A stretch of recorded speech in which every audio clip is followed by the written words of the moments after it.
100 days ago, this was just a normal Minecraft world. This is the Sculk Horde, an infection that consumes the world, turning everything into goop and most mobs into hosts for the Hive. Like Sculk seagulls, are you kidding me? The two worst things have gotten together. And it just evolved into its most dangerous form ever, taking over the oceans, the land, and the sky above.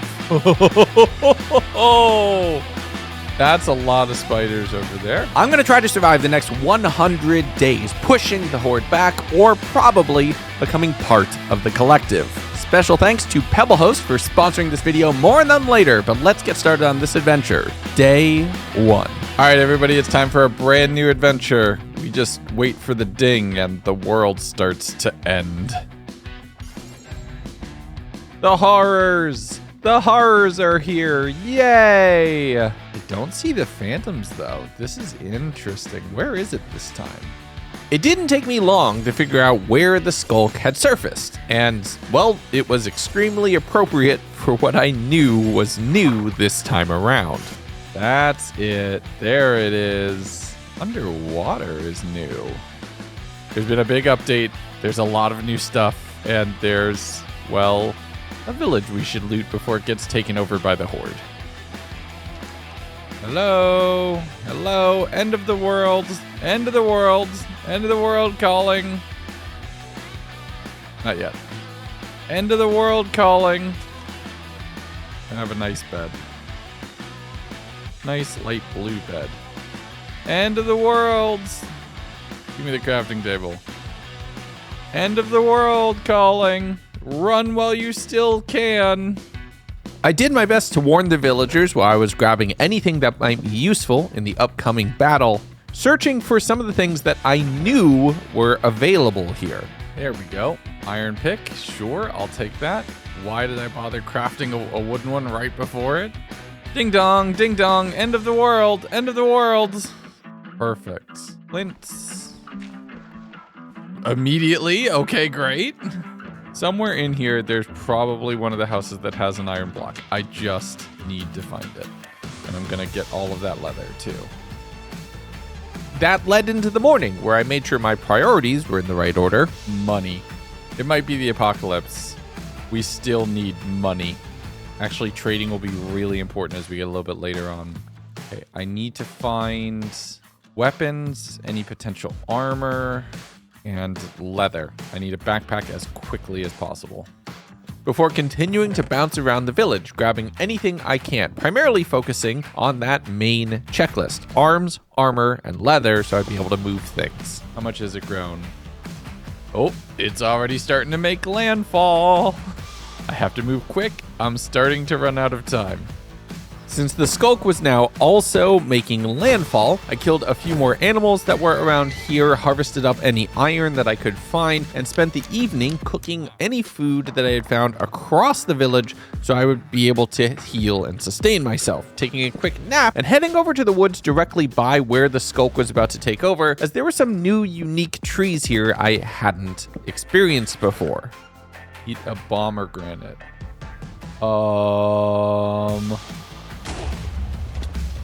Oh my god, that was so stupid. Oh no. What does that do? Why would that be a thing? Why would that be a thing? Who makes that? That was so stupid. Oh no. Okay, note to self. Don't eat the bomb fruit. Understanding new fruit bad, I headed over to where the Sculk was growing to see some of the new attack forms taking root. Oh no. Like a Sculk tadpole? But I headed into the structure that was right here in front of me, and it turns out it's an underground village stronghold. Really smart, very defensible, except for when the thing that's taking over the world can just grow into your walls and eat you. Oh, that's so good. I hear the Sculk growing, but that's a diamond pickaxe. Granted, it only has 19 durability, but maybe I could find more? Yes, I can. Oh my goodness, there's so much stuff. Okay. This place is just so good. Pickaxes, pickaxes, pickaxes. Let's keep the golden apples. Shields will combine. Diamonds! Oh, this is perfect. Okay. So combine, combine, combine. Oh my god. Okay. I don't need this many things. Combine. Combine. I want a cyan bed. It's cooler. You can take the axes and do this. This. Don't need the pickaxes. 12 golden apples. Are you serious? I'm going to need every single one of them, but that's awesome. The only thing I'm worried about is that I am underground right next to where the Sculk is growing, and I'm not sure I want to be. I probably don't want to be. That's a silverfish cat. Yeah. Yep. Time to go. I don't even know what reactive does. I'm glad we have it, though. It's time to get out of here. 12 golden apples is bonkers. Real quick, just because I have all the ingredients to do it. I surfaced, got a tiny bit of ground between me and the growth, organized my inventory, and then just booked it running south, trying to see if I could find a space that is useful as a potential first stronghold against the Horde. Okay, so, oh, that could be good. That's really annoying. Put all my food away. These birds are getting nothing from me this time. Nothing, you hear? I'm grabbing any iron, sugarcane, anything that I could find, checking sunken ships, mainly for the treasure maps, and finding a few armor pickups in the front of the boat. What does reactive do? I don't know what reactive does. Hey, fella. What are you? You're friendly. You seem friendly. Gee, I wonder where it is. Oh. Perfect.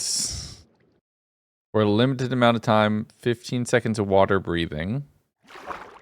But I think it always refreshes. 6, 5. Oh no, it gives water breathing until you're underwater. It used to be infinite. That's really good though. An extra 15 seconds of underwater, super useful. We need to make the backpack bigger quickly. We're running out of space. No, oh, get back here, you little gremlin.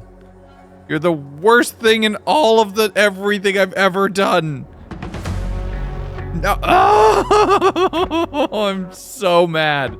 I'm so mad. I put my food away and everything, and they still robbed me because I picked up more food. Awful little demon birds. I hate you so much. Is that crow killing other birds? Can you go kill the seagulls? That'd be awesome. Oh, I think that's gonna try to charge me. But ditching the rhino, I continued heading east, landing in an acacia village, and I always seems to end up in an acacia village in one of these, and starting to go through all of the structures, finding anything that I could potentially use. I found myself a hat that made me the ultimate businessman. Oh my goodness, this hat's worth so much. And I'm going to use that hat to tell you about the sponsor of today's video, Pebblehost. For just $1 a month, you can start your very own Minecraft server with just a few clicks. Believe me, I've started and hosted dozens. I have my own network that takes an immense amount of work. But sometimes you just want to play with your friends easy, cheap, and simple. And with one-click setup, 24/7 support, and unlimited players on your server, you could start playing today with your friends for as little as $1. And the first 165 of you to use promo code Legundo at checkout will get 15% off premium servers. But now let's get back to the apocalypse. You don't even have a job yet. And while that will be a game changer, it's not so useful early on, as I'm still very much in the scavenging phase, making a second backpack, upgrading both to iron, so I'd be able to transport a lot of materials pretty quickly, and then checking through all of the houses, figuring out that somebody probably beat me to this, as a lot of the armors and things that I'm expecting to find just aren't there. Heading out of town, I hooked off towards the north, finding a small stone structure that led me into another one of those stronghold villages. Oh, it's another one of these villages. And the loot here, I know, is plentiful, but the time it takes to sort it is not the best, considering how much I know the Sculk is growing back at spawn. Okay, I'll take that. Oh. Augment arrow. Augment spells when used in the enchanter's bow. Wild and spikes. Any pickup upgrade. Oh, that's sick. That'll auto filter now, which is huge. Put gunpowder and bones right there, because why not? Now, boop. And now they go right there. That's awesome. That's perfect. I took a little bit of time to learn how that spellbook worked before continuing through my looting. Oh, that's very cool.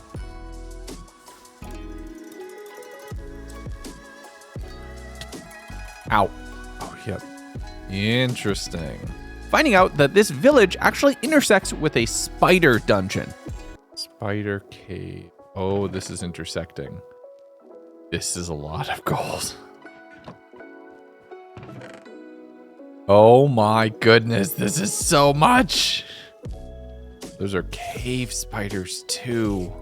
And while this is a little bit dangerous, it's a worthwhile thing for me to try this early on, as there's a lot of potential really good potions down the tunnels in the loot chests at the end. I worked my way through one of those tunnels, hitting one of those chests, and...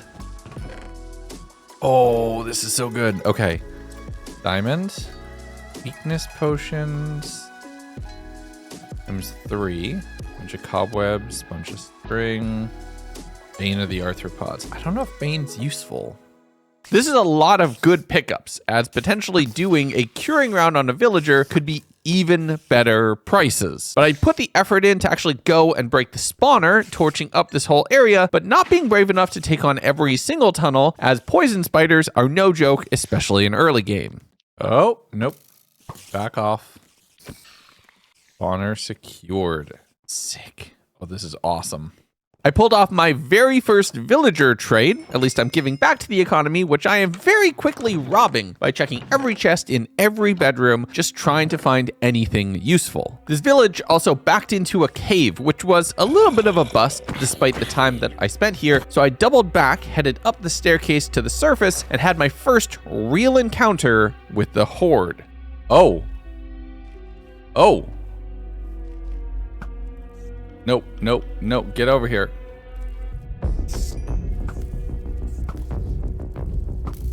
Oh my goodness, there's a lot. Look at them now. They look so gnarly.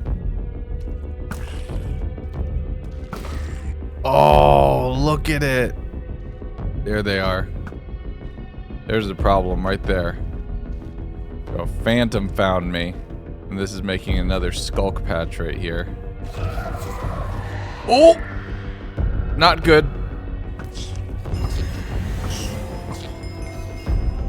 I don't want it to spread. Ow.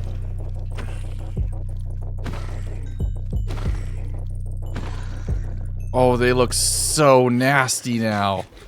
That is messed up. Let's get rid of this thing before it gets too big. Nope, nope, there's more than one.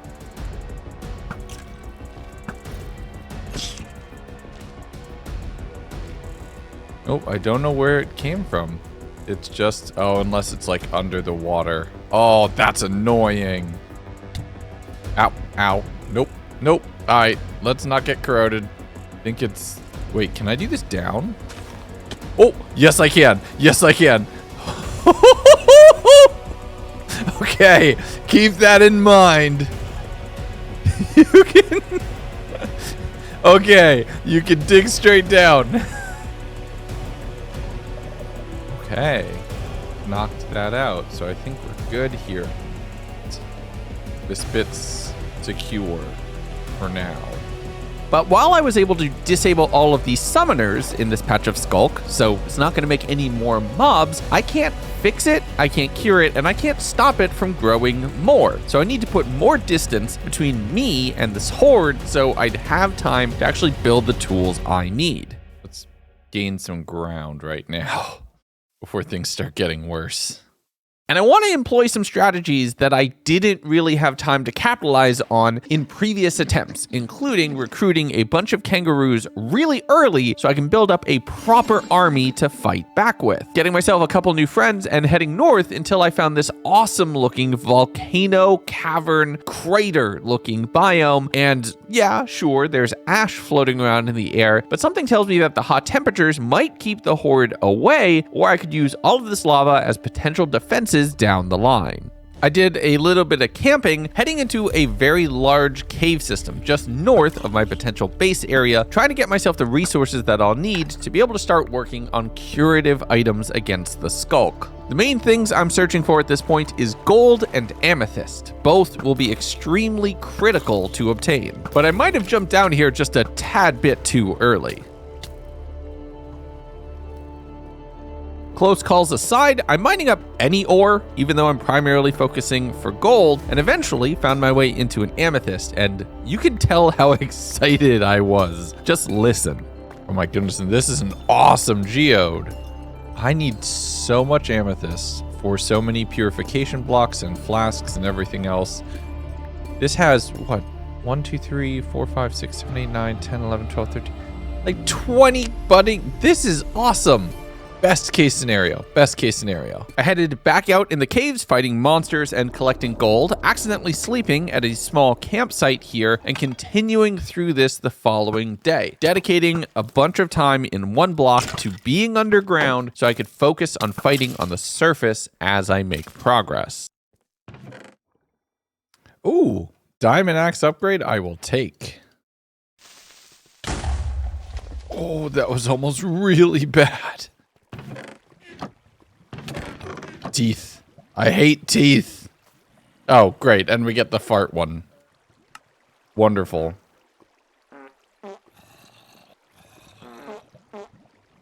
The most useful. But at this point, I was kind of done with the caves. I grabbed a few more diamonds and then climbed my way back up, mainly trying to dodge explosions, returning to the volcano and making some small safe paths against all of the different lava ways that are here, trying to figure out where I'm going to put down the basic structure of a house. For right now, though, I just threw down all of my backpacks and a few chests, gave myself a quick little nap, and in the morning started trying to smelt and organizing all of the raw ores that I had just spent the last few days collecting. Okay, backpack upgrade again. This is awesome. This is probably the fastest I've ever progressed. It will not be enough. This is about to get very bad. Let's just go all in. How high does a reactive go? Okay, so it doesn't go there. And it doesn't look like it goes there. That's interesting. I don't think these books work, which is kind of a bummer. And while those books might not work, there is something else we can do with books, and I can finally show you this again.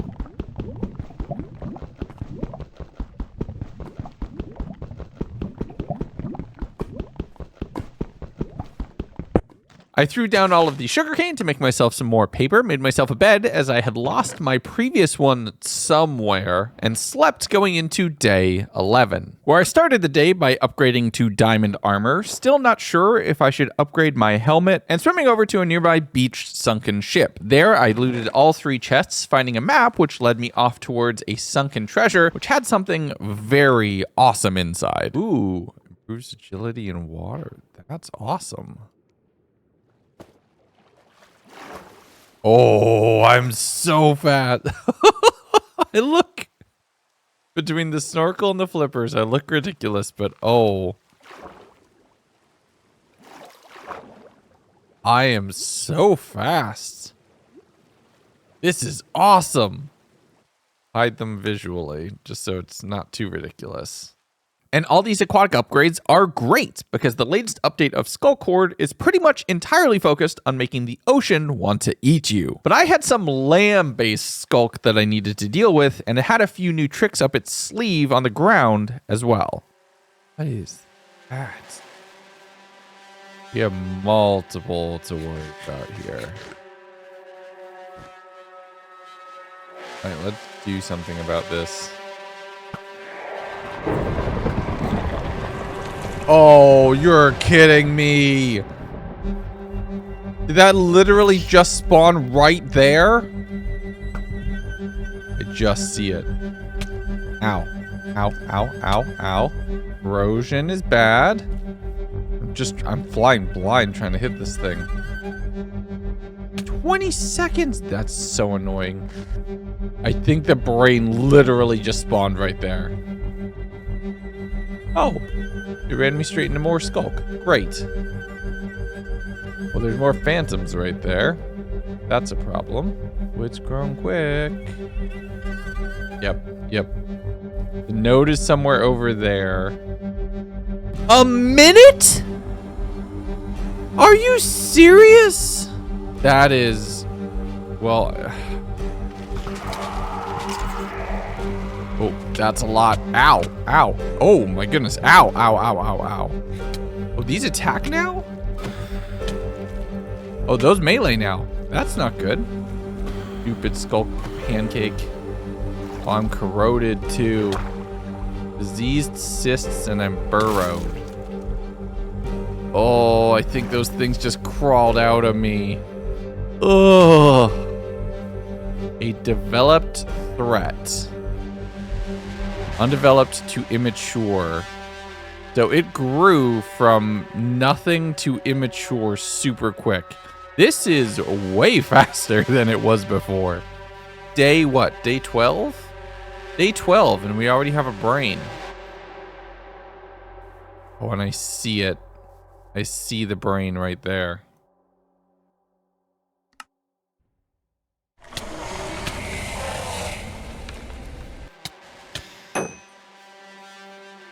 I don't like the amount of lag that is. Nope. Ow. Grew out of me. It has my scent. Where did it say the Enderman was? 50, 37, 97, 50, 37, 97. Oh. So basically ground zero. Somewhere around here is an Enderman, but also look, it's taken over the village. Don't know what that is. That's freaking me out. Gonna go check on the village. Yep. Village is infected, alright. That. What is that? Like Sculk seagulls. Are you kidding me? The two worst things have gotten together. Ow. Oh, what is that? Was that a squid? That was an infected squid. That... Oh. That looks messed up. What? Okay, so what is this? Fungal Sculk block. A lot over there now. Oh, this is gonna get bad quick, isn't it? Oh, yeah, it is. Oh, like 5 minutes of lure. Gonna know everywhere I am. Oh, that seems not good. Not good at all. I'm not sure I want to test that right away. Though it knows everywhere I'm going right now, I might as well focus on fighting. Am I out of arrows? Wholly out of arrows. Oh no, big boys spawned. Viewers can't. I don't have any arrows, and stabbing those things is just stupid. Will very much know where I am and very much become a problem. Also, I'm going to say this right now. The new animations, everything twitching all the time, it freaks me out. You're messed up. This really is messed up. Speaking directly to the devs there. This one is... Oh, you've done some messed up things with this now. That's useful, though. Let's go get something with that. Ooh. Fire gauntlet.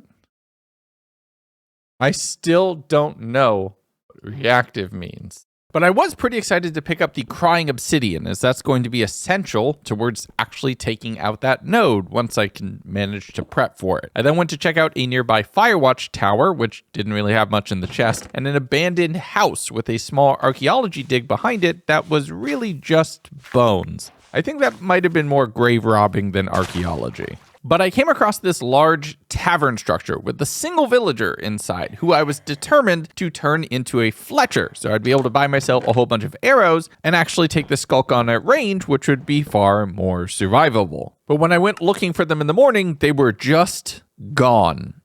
Where did that villager go? No, seriously, where did that villager go? Did they just run into oblivion? No, they're here. Hello, come back. I don't have easy rerolls. Stop running towards the Sculk. It will eat you. Give me your entire stock. Not sure if that's the best use of all my emeralds.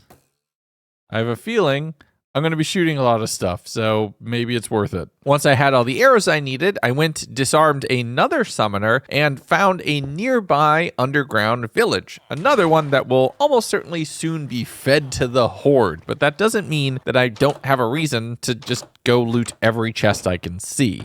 Ooh, that's a lot of diamonds. I still don't know what reactive does.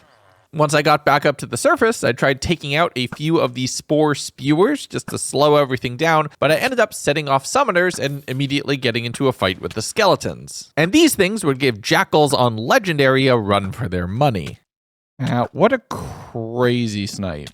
But I was able to take out the first few waves of Sculk mobs, having the sheep give me a little additional trouble as they're a new unit I hadn't encountered yet. Ow! I dodged some Sculk pillagers and ravagers, eventually seeing a Sculk creeper. And I want to get their attention because I think they can help me get this crying obsidian block infected, which is a critical part of being able to use it. Ooh, boy. This is not the Sculk I'm used to fighting. This is a lot worse. Now that I had infected crying obsidian, the next step is finding a few Sculk hives. These are surrounded by bees, and one of the main ways that the Sculk Horde gains mass. So I headed towards the village right next to spawn, thinking if they spawned anywhere, it's probably in here. I found a few spore spewers, but no hives, which means I won't be able to get resin or anything else that I need. But I kept exploring through the village, just trying to see if I could do anything to push this back. And the answer was a resounding no. Nope, that's the time to leave. We leave. Oh, and I have Dolphin's Grace. Now we leave in speed, in style. We flee with extra flee. There's more of it right here on this side too, so we're not really fleeing too far. There's the brain. I'll have to do something about that a little later, but I gotta just give this a birth until we can kind of start. There's some living rock, though. That's actually great. Well, not great, but great. But I ended up continuing to run away from spawn, finding out that I wasn't the only one fighting back against the Horde. The rhinos are fighting back. The wildlife is resisting. They're actually kind of holding their own. Yeah, let's go. Okay. Oh, never mind. They just lost badly. Okay, well, the good news is the rhinos can fight back. I wonder if I can recruit the rhinos to my side. I know I can recruit the kangaroos. Can you imagine me rolling up with siege rhinos? That would be amazing. I'm hoping the animals just buy me time, though.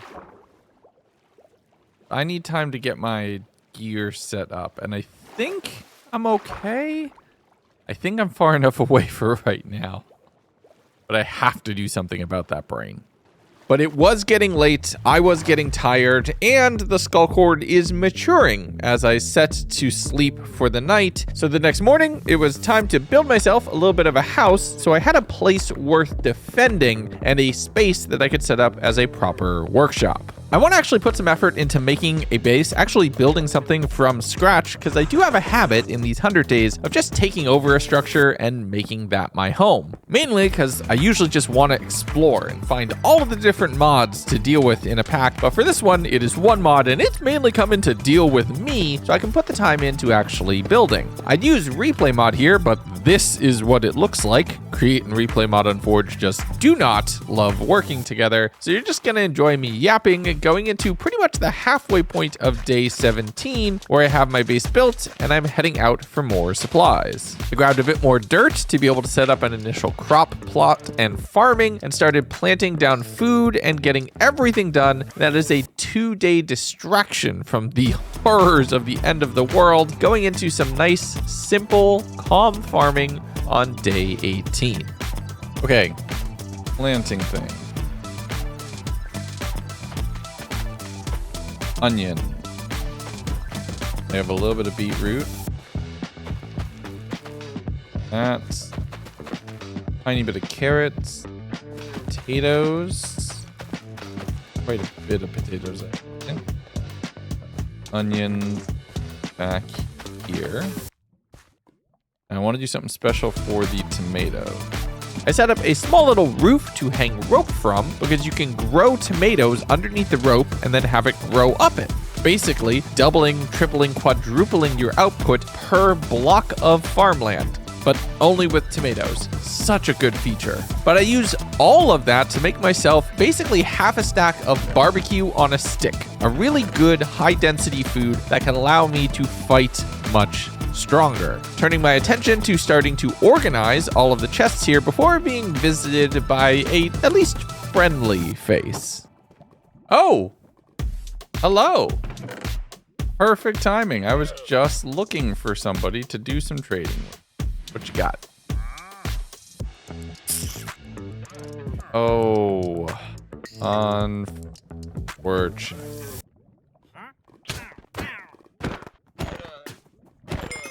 Anyway.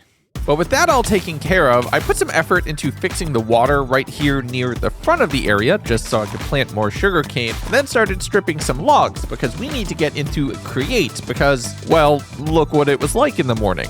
Oh my god. I was just looking for some andesite. Okay, hold on. We gotta go see how bad that is. We have to see how bad that is. We have to go see how bad that is, because it looks like it's real bad. Oh, no. Wait, what is that? What are those? Those are new. Oh, I don't like that. Taking the worst thing in the world and made it worse. Oh, Legundo, why did you have to say that? You had no idea. Oh, no. Because realistically, the only viable response of seeing spiders that look like that is to make a whole horde of explosives and then just go to sleep and hope the problem will solve itself. All right, it's time to find ourselves some gunpowder. Cue the music. Don't make me dance to the tune that you're humming. No, my body don't move like that. Don't make me pretend I don't see your shortcomings. You'll be running when I raise the black flag. To the break of dawn.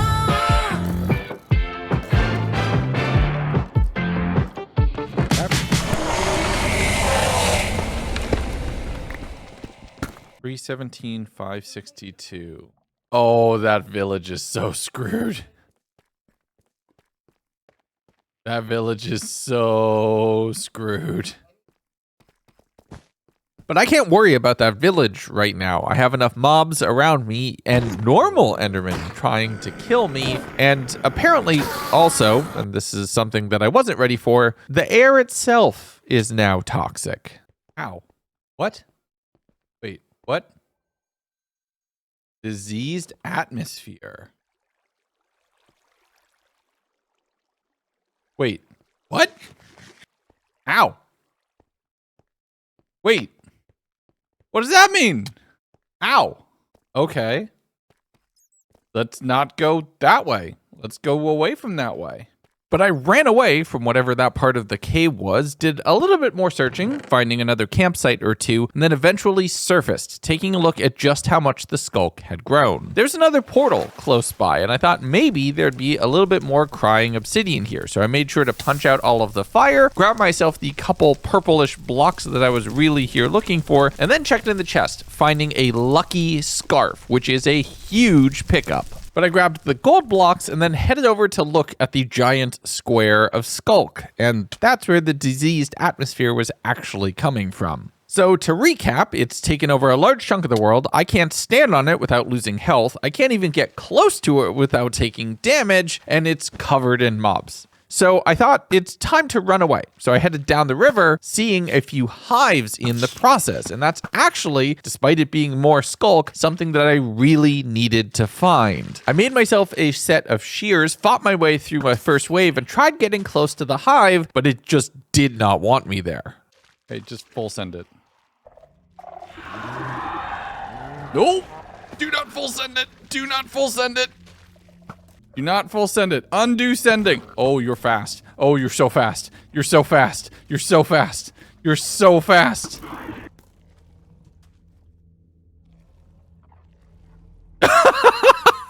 The emus are fighting back.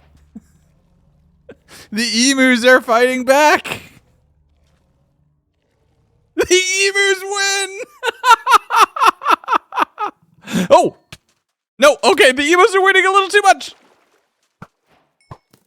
These things hurt. Are they just invulnerable? No. Thought I had a friend. I was wrong.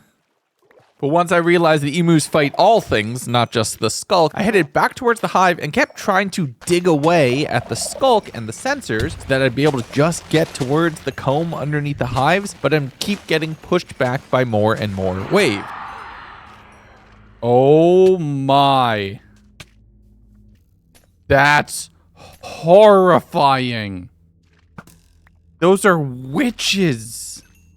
The worst part is, it wasn't even harvestable, so I'm doing all of this fighting for nothing, really. So I threw down my crying obsidian, luring over another Sculk creeper to go ahead and get those infected. I ran for the rest of the day, finally making my way to a small coast just downriver from the Sculk node, sleeping and realizing this is not going to get better unless I go and take the fight back to it. So I grabbed all the explosives I had, a few dolphins to help give me a bit of a speed boost, and it was time to go in on the attack.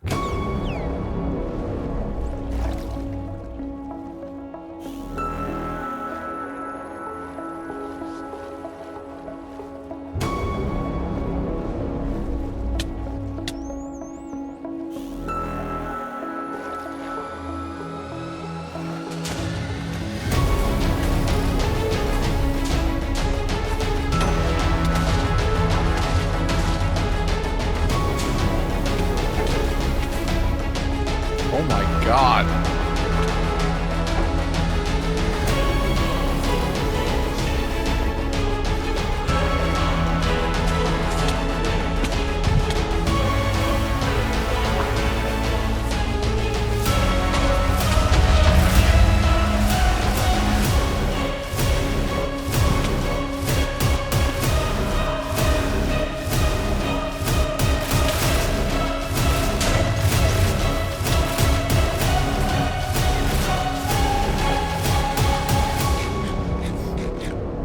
Is this just immune to TNT now?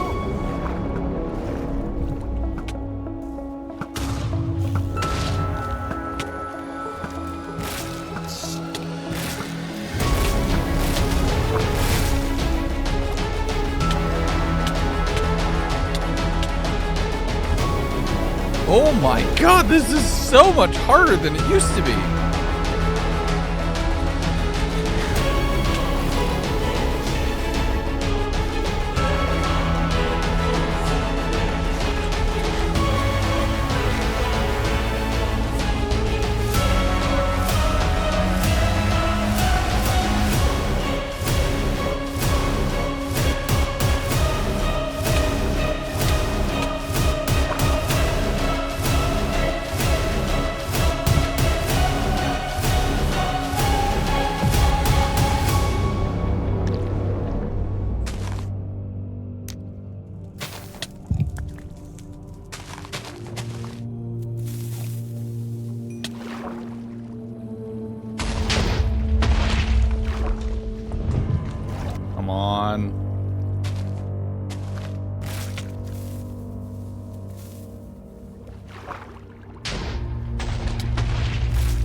Is it just immune to TNT now?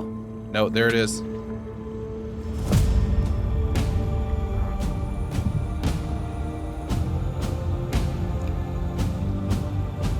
Come on.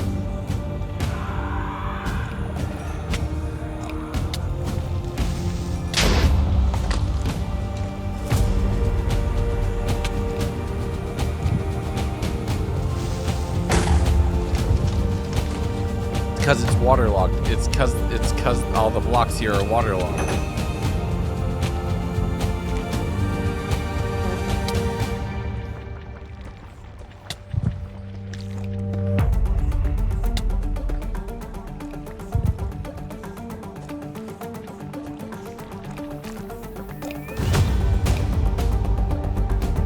Come on, come on, come on, come on.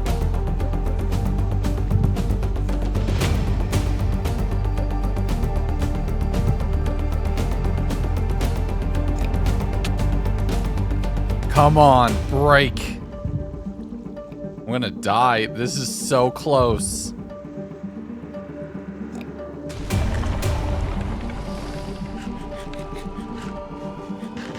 Oh my god.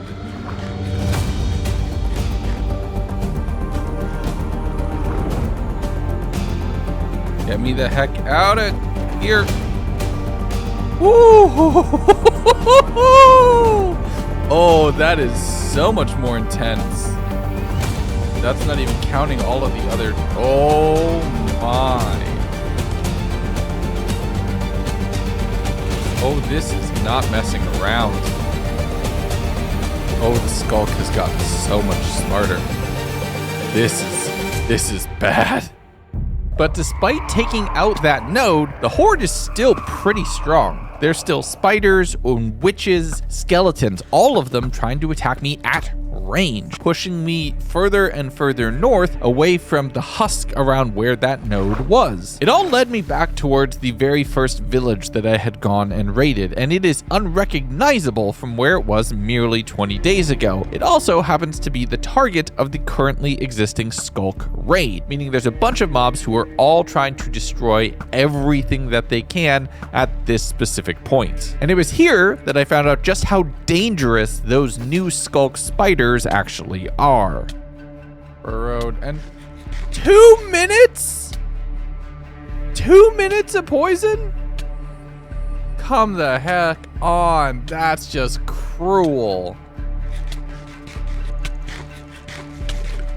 So here I am, standing on a beach at half a heart, poisoned, unable to recover any health, surrounded by the Sculk on all sides. It is the most vulnerable I've been yet, and it all came from one hit from one spider. Once I was able to start recovering my health, I focused on just covering ground and getting as far away as possible. The raid is still staying active, but I want nothing to do with it. That village can be consumed. It is no longer part of my concern. The big problem here, though, is another node had spawned. I'm not sure where the message was. I must have missed it, but I'm once again encountering diseased atmosphere, and this one has progressed far more with giant spires of living rocks surrounding the central structure. And that wasn't the only thing that it had sprouted up and taken over. Remember that Acacia village that I had visited on day 4?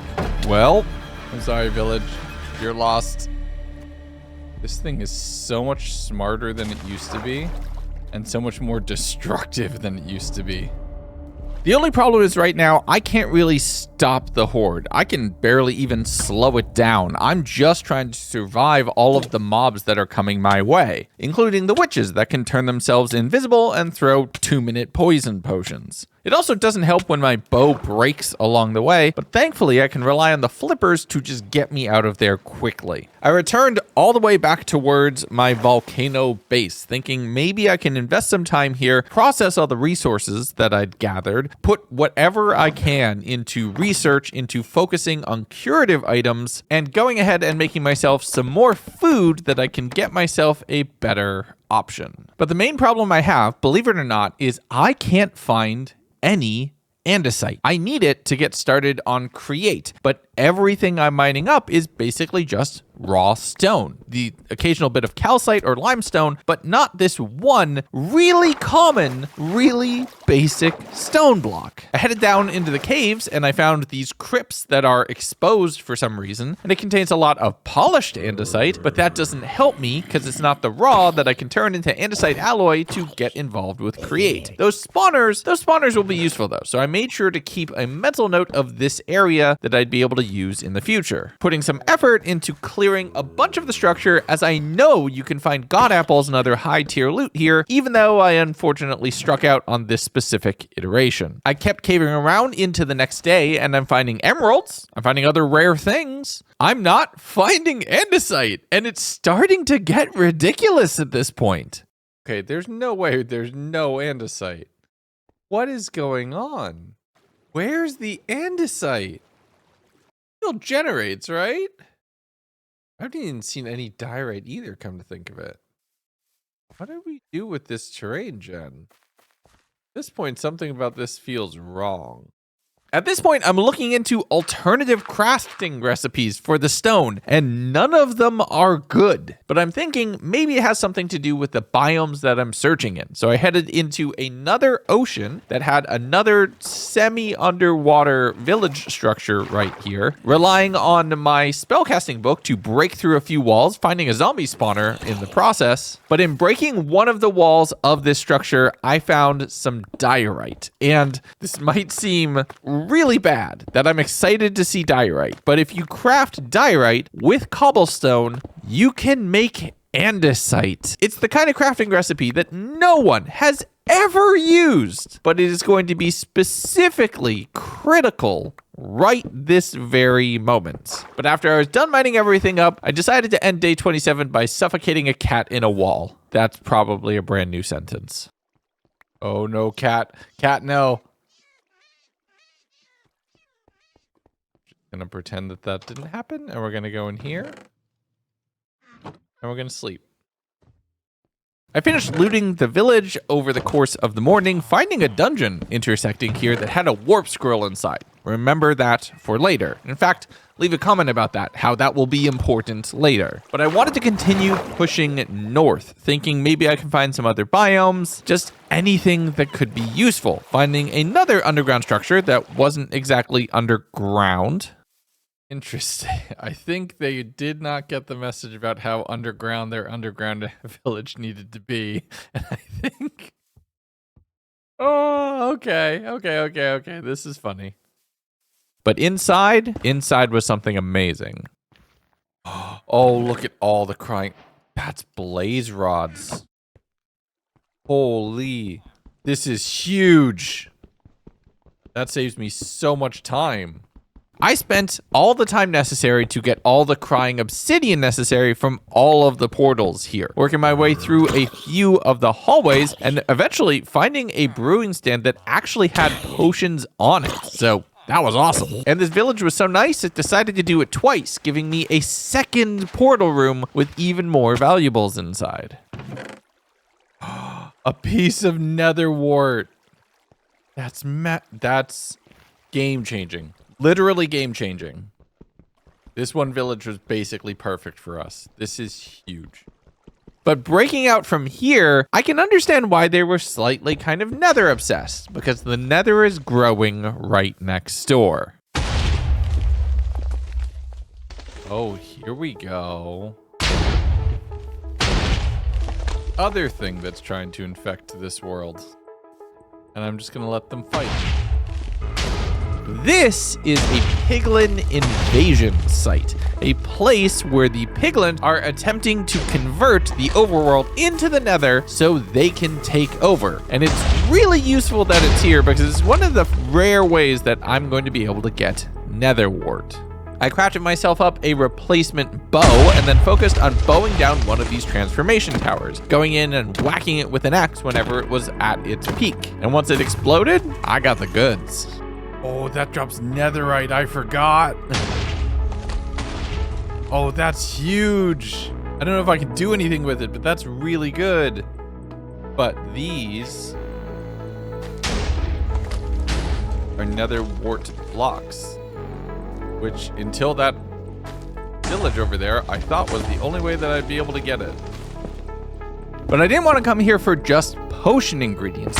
Gold that is stockpiled on top of these structures is going to be extremely useful. I'm going to need every single golden apple I can manage, and each of these blocks is an apple, so I definitely want them all. I spent a bit more time running around this netherified area, just seeing what else I could potentially steal before loading my pockets and starting to head back south, taking the very long run and a bit of a swim to work my way back towards my volcano base and call it a night. The next morning, I immediately went to work on multiplying everything I had just gathered, planting all of the nether wart on a little bit of soul sand, upgrading my backpacks to their diamond variant to give me even more potential carrying capacity, and starting to make myself the little bit of andesite alloys and casings so I could start getting into create. Did a little bit of decorating on the side of the house, just got everything just so. Started planning out what a second floor might look like, but instead turned my attention towards making an enchanting area right here, integrating it into the basalt and the overall vibe of the space to get myself up towards level 30 enchants. I've been well above level 30 for some time, so it's time to put that all to use. And you know, since we're leaning into create, let's go ahead and make ourselves a couple create doors, and they look so cool. Yeah, my house looks great. I really hope nothing bad happens to it. But even though I want to go deep on create, I can still solve some things in the normal 3x3 crafting grid. That includes my first few purification flasks. This is the first tool that I have to actually fight back against the Sculk, something that can cure the terrain that's been infected.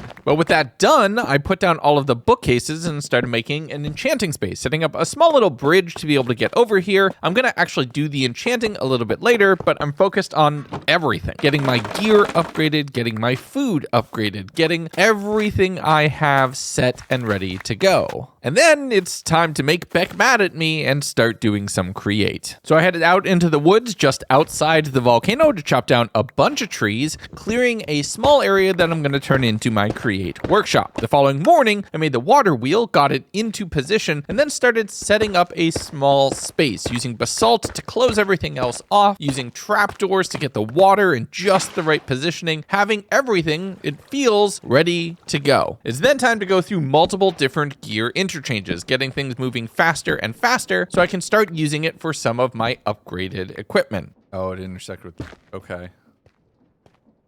That doesn't work. Has to be there.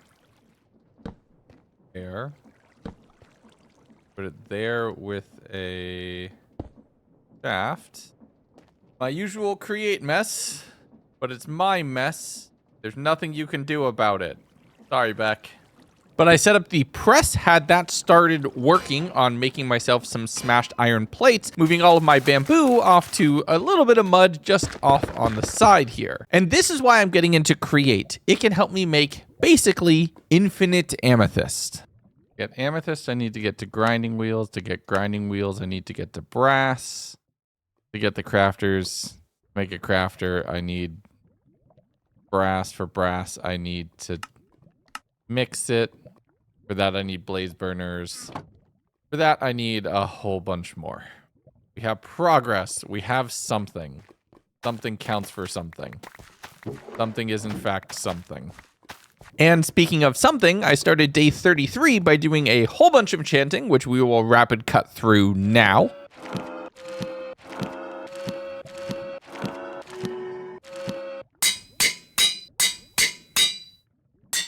That is literally 30 levels gone like that. It is actually kind of convenient. The thing I'm fighting is basically an infinite, ever-growing source of experience. So going off and fighting against the Horde isn't only good at slowing it down, it's good at leveling me up.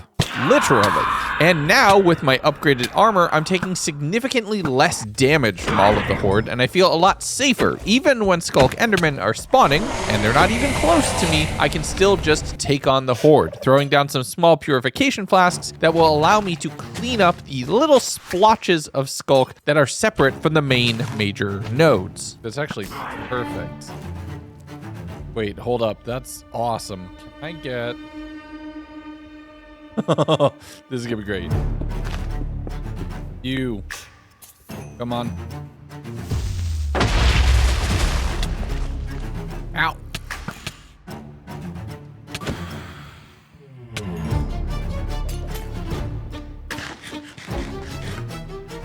little, unfortunately, wasteful. No, don't be uncorrupted. No. Oh, that's such a waste. That's such an annoying waste. That's so annoying.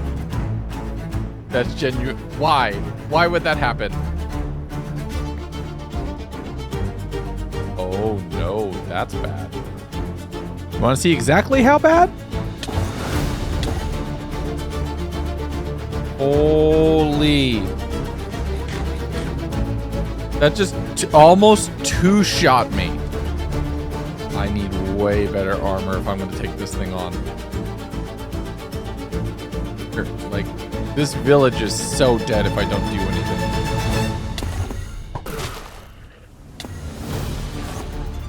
Nope. Run. Sorry, village. You're on your own. So yeah, you know how I was just talking up all of my armor and upgrades? Well, it's great when I'm fighting small patches of Sculk, excavating out for more experience to repair or upgrade my stuff, but it's not going to allow me to take on major points that the Sculk has reinforced, that being the nodes in the areas surrounding them, or the villages that the Endermen are deciding to call home now. That is a riskier endeavor, and while there's no chance I'm going to be taking on an Enderman anytime soon, I think pushing it on a node might be a good idea. I'm using flasks to try to carve a path through all of the Sculk here to work my way towards the center. I don't even need to get to the node itself, and while that would be nice, taking it out would be great, it's not like it's about to spawn another one. Oh, come on. Another one? Okay, well, it just spawned another one, so maybe we're going to abort the idea of taking on this node directly and instead focus on getting this, a little bit of calcite. Not the calcite that surrounds geodes, but the Sculk variant, which is going to be extremely important in crafting purifiers, which is something that we can use to have a permanent area that is being cured of the Sculk infection. It grows amongst these living rock spires. The only problem is the Sculk Horde really does not want me to get to them. Nope. Okay. We can get this. We can get this.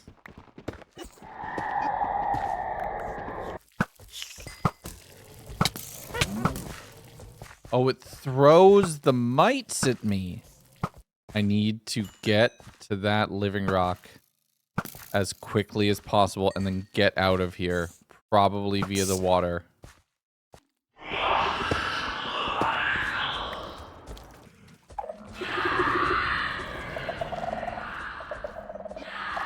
There's the node that broke apart. Not good. Did I get... Oh my god! They just explode. Need to get out of affected land. I mean, the doubling back worked. Living rock is worth it.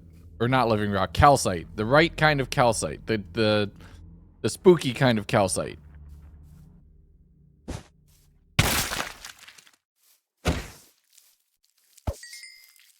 Ow. And the other ingredient I needed here is resin. Sculk resin, mind you, not the pale oak variant. And those hives I had exposed earlier, they were finally ready for harvest. So I crouch walked my way in, and then eventually said, well, okay, we're going loud. No. Oh, I'm out of arrows, and I need to get those out of my bag, and I don't have the ability to get them out of my bag right now. Pass number 2 at trying to get a little too close to those hives, and unfortunately, it's another bust. Another wave of mobs spawned and pushed me back. A lot of arrows fired later, and I go in for attempt number 3. No dice. Same thing happening. I break the Sculk sensor that's right here, and while another wave of mobs spawned once they were cleared and out, I was able to go in with shears and get myself a bunch of resin. I mined up a whole bunch of Sculk around here just for good measure for a little bit of experience, and I'm well over level 30 again, so I'm going to be able to do more enchanting on my gear once I get back home. That is, if I make it back home. Ow. Nope. Okay, it's time to go. More phantoms and other creatures were spawning everywhere, and the Sculk was growing rapidly. Oh my. Oh. No, sure. Let's get this all corrupted while we're at it.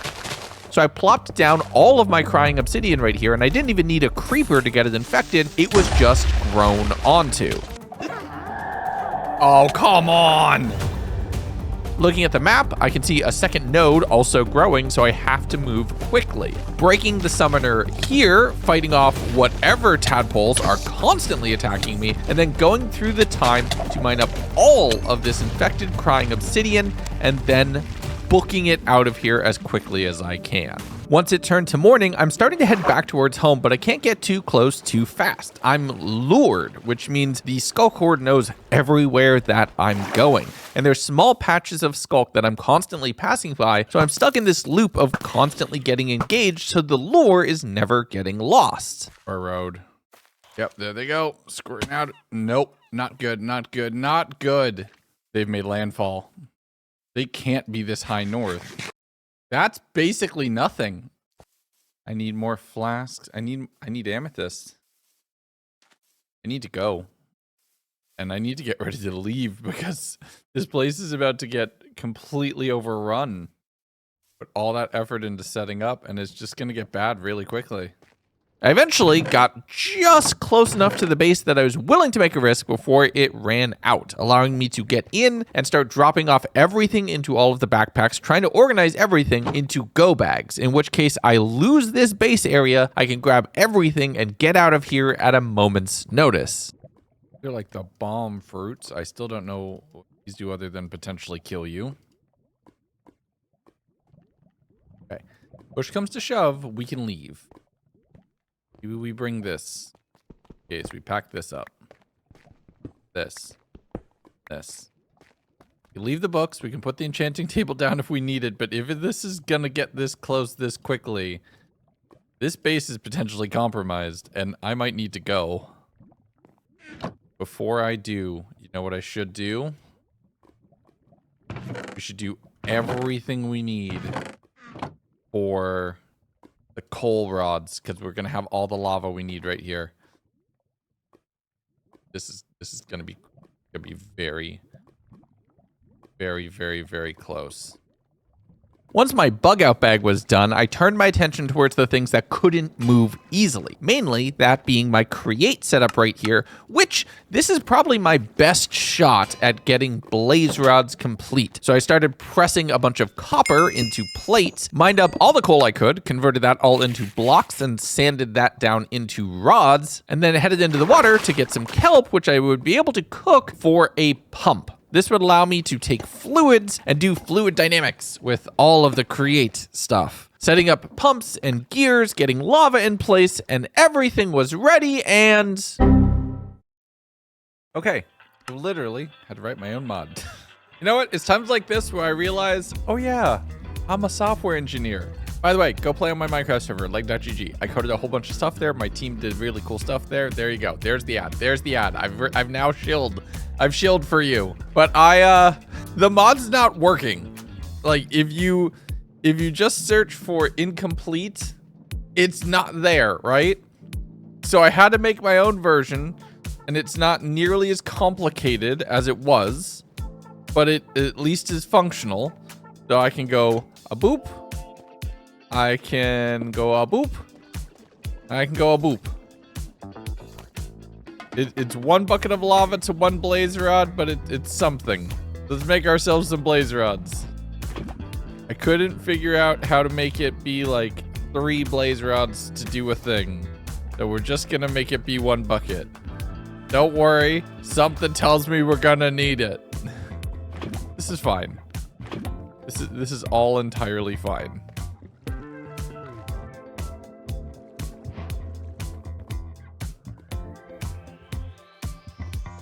Getting dangerously close. A lot more of this, which means I need the amethyst, which means I need the wheels. So, oh, I think we're gonna have to just do it. I think we're gonna have to just try to get it done from here. No, I don't need this though. I can break this down.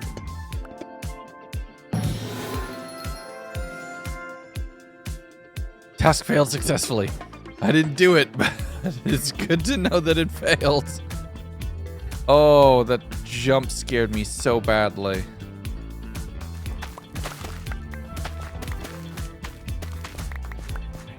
Okay. That's good. Need to make these things. Time for more sandpaper. Each of these makes 3. I need 1, 2, 3, 4, 5, 6, 7, 8, 9, 10, 11, 12, 13, 15, 19, 20, 21, which means I need 7 of these. 7. Oh, that's almost exact. Oh, no. No, that's most of my redstone. Wild.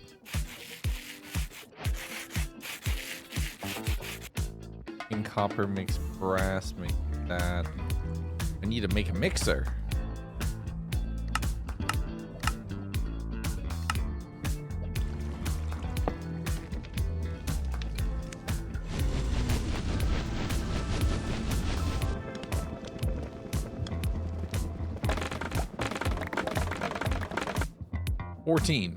Oh, perfect. Okay. That can go away for right now. Need more stuff. Okay. So I've gotten to the brass point. Oh, I need more logs. The question is, how close has it gotten?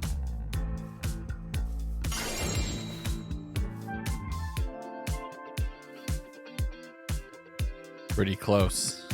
And rapidly growing in this direction. These are hollow? Okay. I've heard about floating trees as a problem. Hollow trees? This is a new low. I don't even care about leaving that floating. This tree was hollow. All opinions about tree misuse are invalid from this point forward. It's the apocalypse. I don't care anymore. Oh, this part of the tree's solid. Wait, how much of this tree is solid? Wait, how far down does this go? Why couldn't it have been solid the whole... That's messed up. That is very messed up.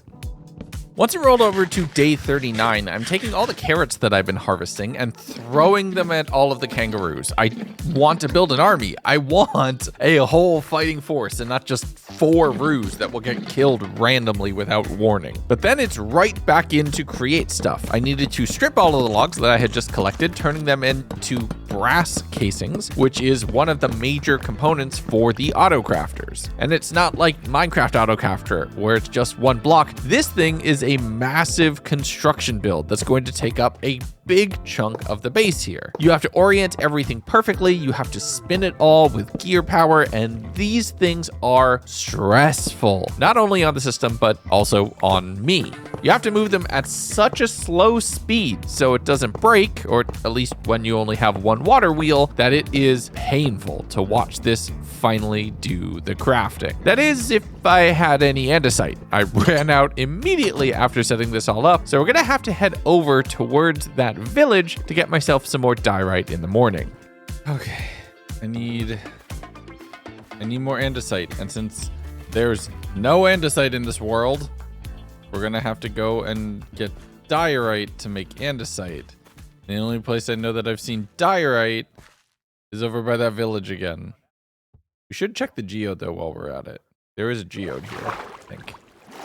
So I headed down into the cave, doing my best Link impression for a little while before making my way towards the geode and finding a little bit of amethyst that I'm able to collect without having to go through the whole grinding wheel process. This is wonderful. It's something, and I run around the caves a little bit more, finding a few diamonds and other supplies, especially in the flooded areas. But eventually, I doubled back, going and grabbing myself a whole bunch of polished andesite, thinking maybe if I have these grinding wheels, I can grind this down to get raw andesite as well. At least that's what the recipe menu is telling me is possible. But then again, it told me it was possible to make blaze rods without my recent mod edition, so I'm not sure I trust it 100%. I ended up sleeping here on the lip of one of the aquifers inside of the cave, climbing all the way back up to the surface on day 41, where I kept swimming across the ocean here, swimming into one of the partially underwater villages and heading to a grindstone, thinking maybe I can unpolish it.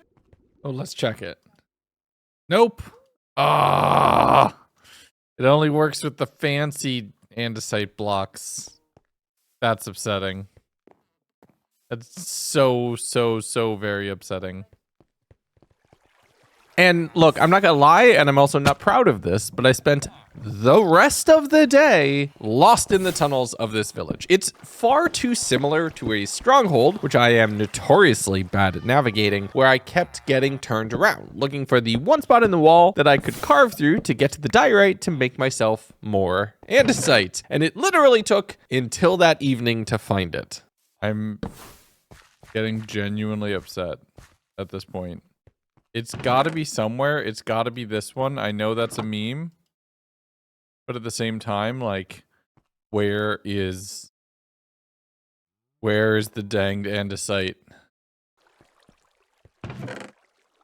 Andesite!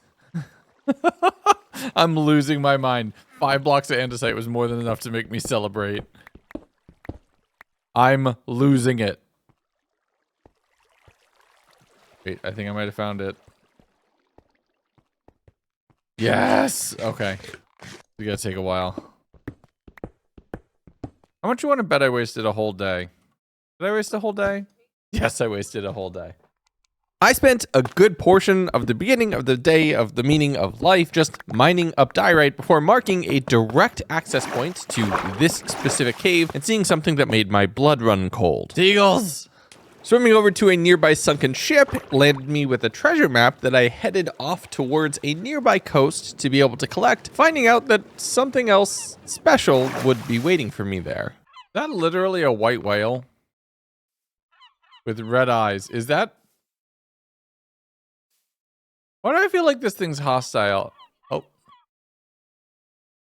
Not. Is it beached?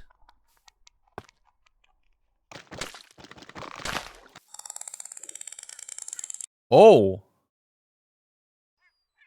Oh, okay, it's definitely mean. Why do I get a feeling that this is some kind of rare version of the whale? Because it looks white and scarred and it's throwing dolphins into the sky. That's metal. Yeah, because look, the normal whales are pretty tiny. Comparatively. I think that's like a shiny whale. Maybe that is the true meaning of life, the whales we met along the way. But in the treasure chest was a pair of bunny hoppers, basically slippers that would give me extra jump, no fall damage, and that's all well and good, but it does mean I have to choose between being good on land or being good in water. Then again, you're usually only in one of those situations, so hot swapping might be the strategy going forward. I made my way back to base doing a little bit of farming, sleeping, and then processing all of the andesite alloy to get these grinding wheels going. I then proceeded to struggle with getting the grinding wheels up to speed, as I normally regularly do. I really need to do a create 100 days one of these days. But I eventually just settled on, you know what, let's just make a gear shift, because that's the easiest way to do it, get everything up and running, and then get grinding. That sounds bad. Okay, I think if I attach this with the gear shift... Now it's working? Maybe.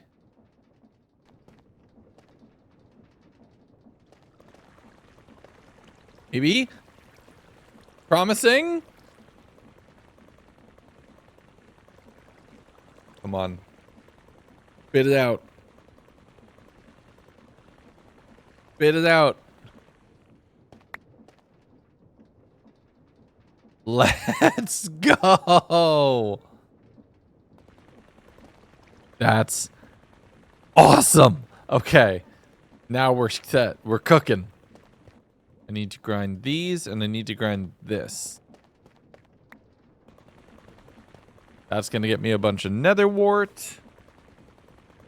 And this is going to get me a whole bunch of potentially cinder flour.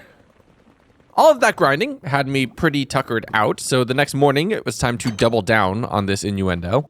I'm going all in. Every golden apple I can manage. Half of them going towards this. All in, baby. I need a lot of glass now. Stand behind me. I'm going all in. We're gonna do this. We're gonna purify full Sculk area. Wait, purifiers. Purifiers. I can make purifiers too. I don't need to make just flasks. So I flippered my way over towards a nearby beach, and with efficiency 3, sand is insta-mined, so I was able to get several stacks basically in a few seconds. I headed home, not wanting to wait for all of that to have to smelt in furnaces, and instead making myself an encased fan, which I was then able to set up with create to blow air through lava to smelt all of the sand into glass in one go. I used some of the shards of purity to make ward blocks and committed to purifying a few souls to make myself a bunch of purifiers. Now we can fight back. Finally equipped with the tools to push the infection back, I took all of the glass, combining it with even more shards of purity to be able to make myself a bunch of purification flasks as well. These serve as basically localized grenades. And the first priority was clearing everything around my home. Okay, we're gonna push it back from here. I don't want any Sculk up here.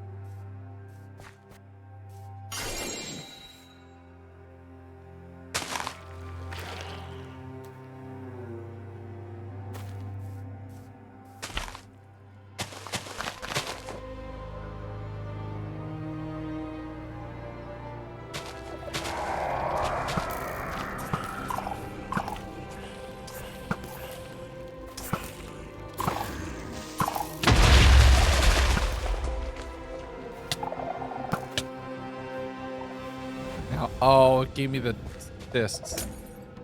Hear that. Why not?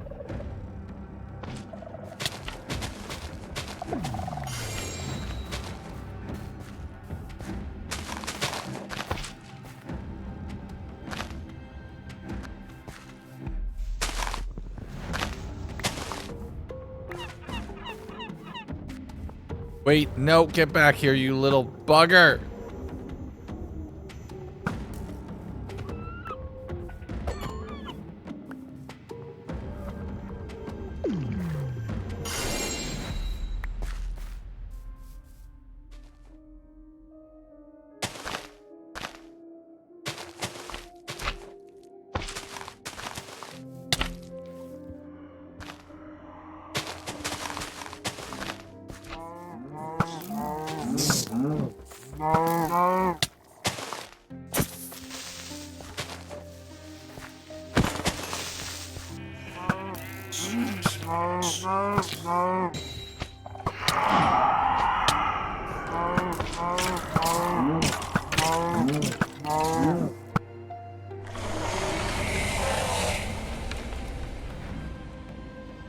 $636 negative 259.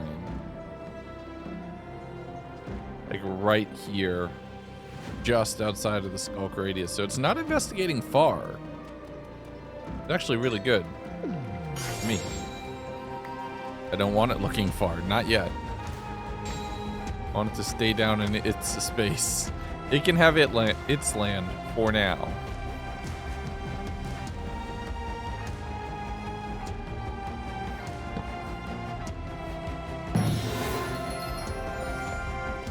That was very fast.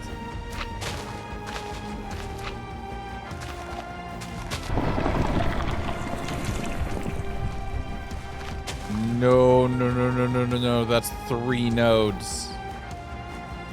That's 3 too many.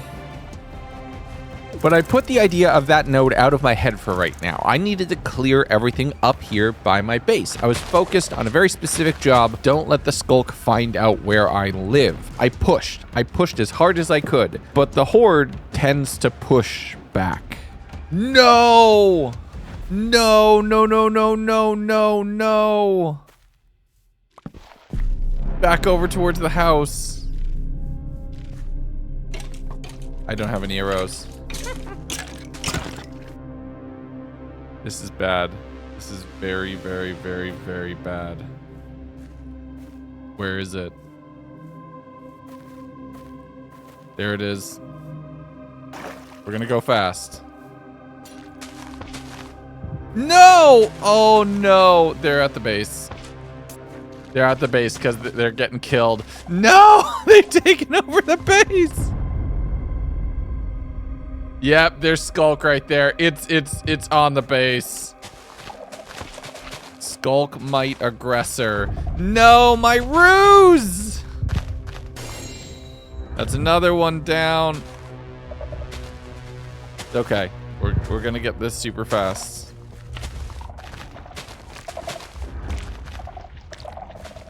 I think this is explosion proof now, so we're gonna have to do this good old fashioned way. I think it's not gonna attack me because it's too busy attacking the house. I hope that the purity is defending me from the diseased atmosphere right now. And I hope that this doesn't grow over me. Come on. Mine.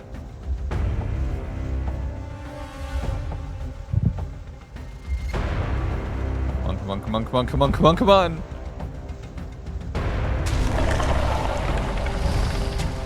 With this node quickly defeated, I focused on purifying the area, clearing out all of the Sculk from right here, as it was barely 100 blocks from my base. Oh, wait, they'd taken over the base too. Oh, that's so annoying.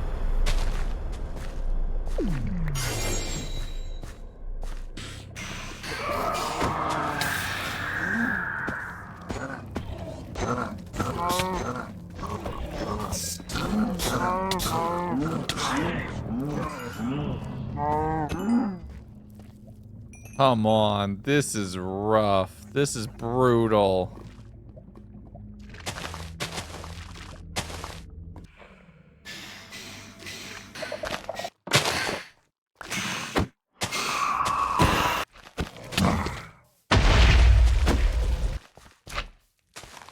Oh, get out of here with the tentacles!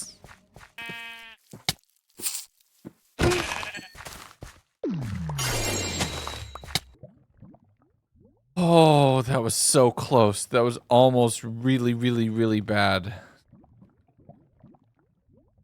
I mean, it's still really, really, really bad because I pushed and it pushed back. Maybe I need to push even further. Okay, I need food. I need food badly.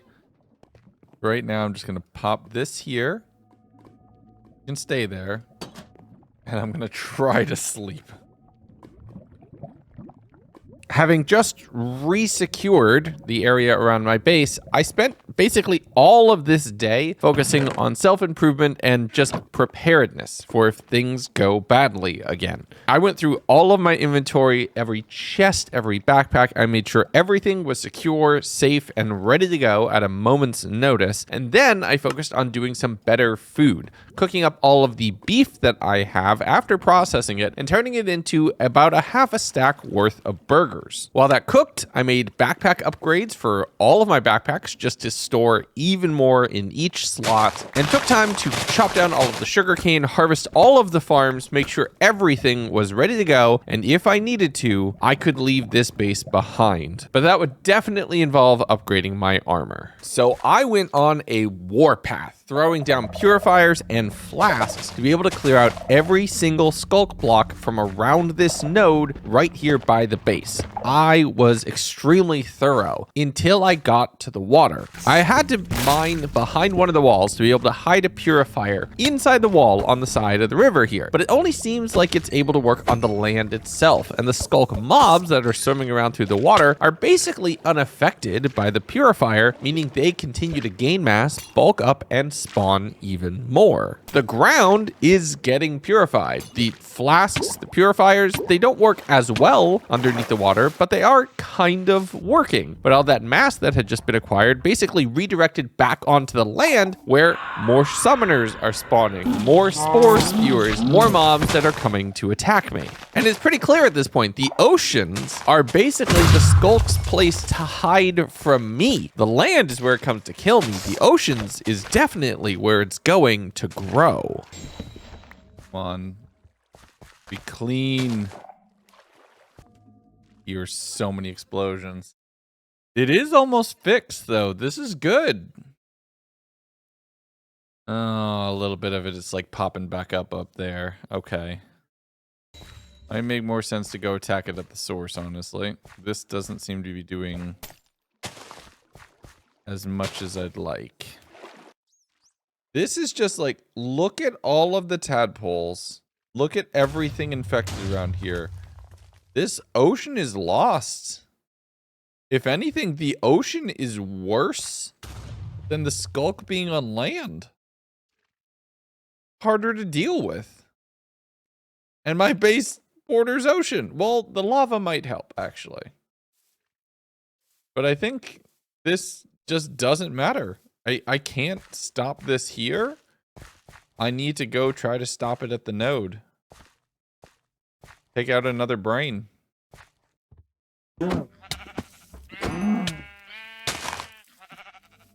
Ow. Broke. Oh, my helmet broke. Awesome.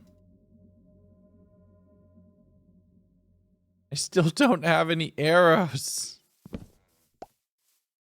So, down a piece of armor, not able to really execute on ranged combat. I tried fighting for a little longer, getting a little bit closer, but I'm not even making it to the edge of the square. This is just a random patch of Sculk to the north of it. So I decided to just leave. I headed off around on the eastern side, running down the yet not infected coastline, checking out a little bit of that square that it had claimed as its own, and then just booking it. But I'm not sure my path was the smartest one. Wait, no. Wrong place to go. I thought it was gone. I need to get a villager. Just one. Get arrows. I can find a survivor of this village. It might be worthwhile.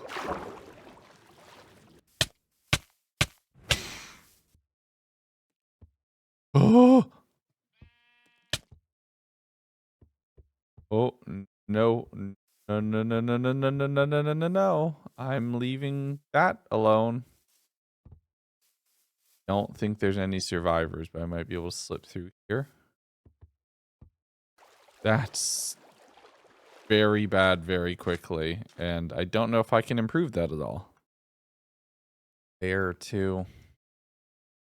The thing is, I don't want to keep encouraging it to go north, right? If I do that, it's going to be just more and more towards where I'm basing.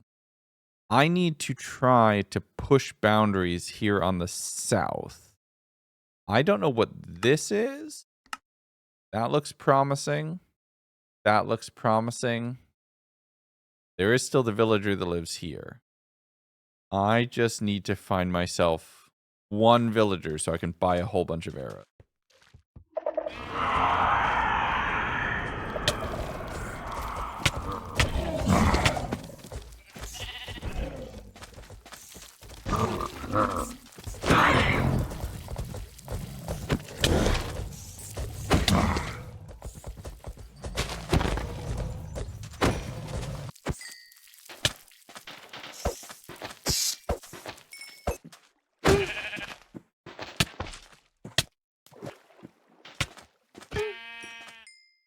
Those sheep are the worst, I'm not gonna lie. Need to keep their attention away from the home. I've already fought for that base once. I can't risk losing it again.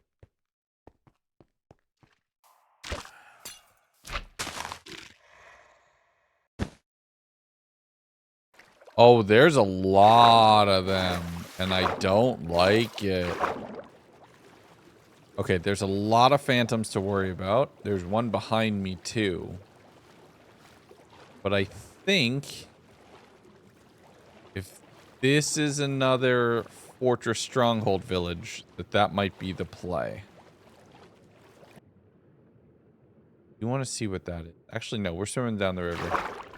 But thankfully, I can cover a lot of ground really quickly over water. So I guess it means I can cover a lot of water very quickly, swimming around the coast and upriver towards another small stone structure that led into another stone stronghold village underground. Hey, okay. We found another village.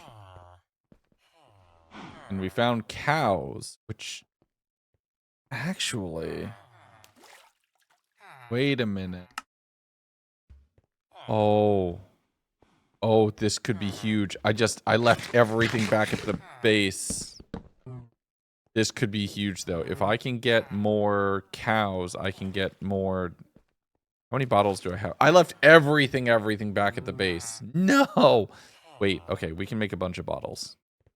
But I spent the rest of the night going through every single chest I could find, gathering up every potential scrap of anything useful. Because we're at the halfway point of this adventure, and I gotta be honest, right now I am losing, and I'm gonna need to take big swings to turn this thing around. And I kept looting that village the following morning. And this just goes to show, if you were thinking on day one, these things seem crazy overpowered, just look at everything I've had to deal with so far. But I finished looting chests and walked my way into the town's library, seeing somebody offering something that was very tempting. Fire aspect. Ooh, that's actually promising. You know what I could use more than anything, though, is, like, protection. You know what? Damage over time on mobs? Worth it. Come here. But I kept searching the village for that Fletcher spot, finding a whole bunch more chests along the way, and believe it or not, well...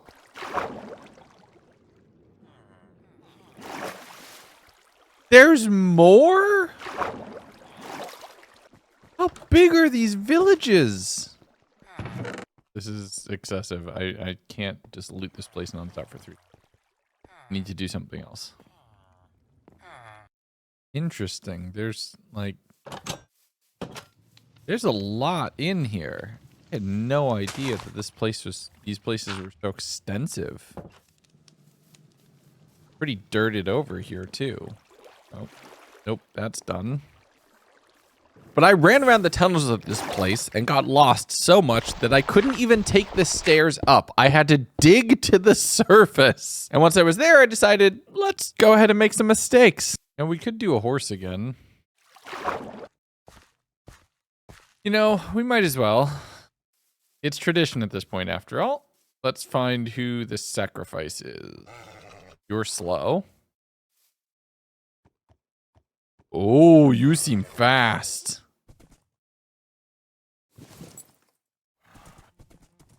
Oh, you're really fast. Let's go. Okay, but fast but no jumps. Good to know. With a mount underneath me, I rode off to a nearby firewatch tower to rest for the night. Clutch on the horse? Or not? That was embarrassing. But now that I was able to cover ground much faster, I started heading north. I needed to get intel on how far the horde had grown, how much ground had been converted and covered, and what I could find from these small little stone treasure circles along the way. And the answers to A and B was a lot, and it's worse than you thought. Oh, no. Is it following me? Oh, that's a witch. Don't know what that is. Nope. But I parked the horse, marked the location, and thought, with a whole bunch of arrows on me now, a bunch of purifiers, it's time to try to take on this node again.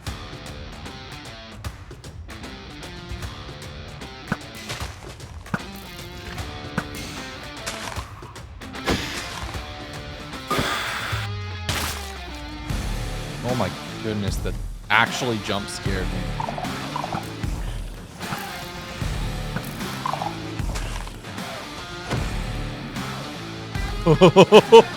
Oh, that's a lot of spiders over there. That is a couple phantoms over here.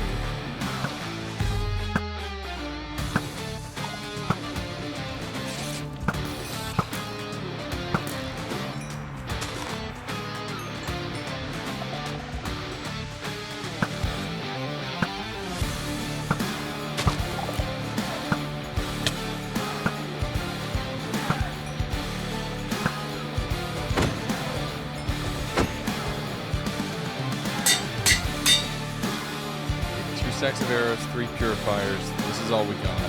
Gotta make it work. Let's do this thing.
Where is it? Oh, it's taking damage. Oh, it's down there. The golem's got it. I wonder if its arm dropped. See it. I don't know if it's... Oh, it's so hard to say. Those iron golems did work, though. That's huge. Not being able to locate the severed arm of the Sculk Enderman, I returned back up to the surface and continued trying to push in towards the node here, using the purifiers to clear my path. I'm taking quite a bit of damage from the corrosive atmosphere, from all of the corrosive attacks of the Sculk skeletons. It's not looking great, and then all of a sudden, out of nowhere, the growth of the Sculk accelerates, and my purifiers are no longer pushing the Sculk back, they're barely even holding their own ground. Oh, it's really fighting back. It's winning. 3 isn't enough. Ow. Oh. Oh no. Ow. Oh, that thing spawned, and I just lost armor. What broke? My boots broke.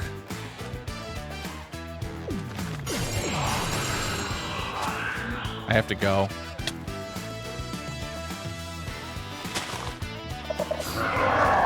Look, I don't want to talk about it. I'm not going to talk about it. We're just going to move on, and I better not see anything in the comments about me killing my horses. Again. Man, they can't catch a break in the Sculk ones. Anyway, day 54. Okay, we need to regroup and recover. There goes almost all the arrows I got myself. Okay, but I want a...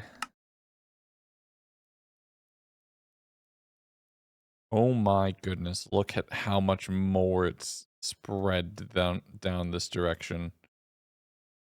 And over here too.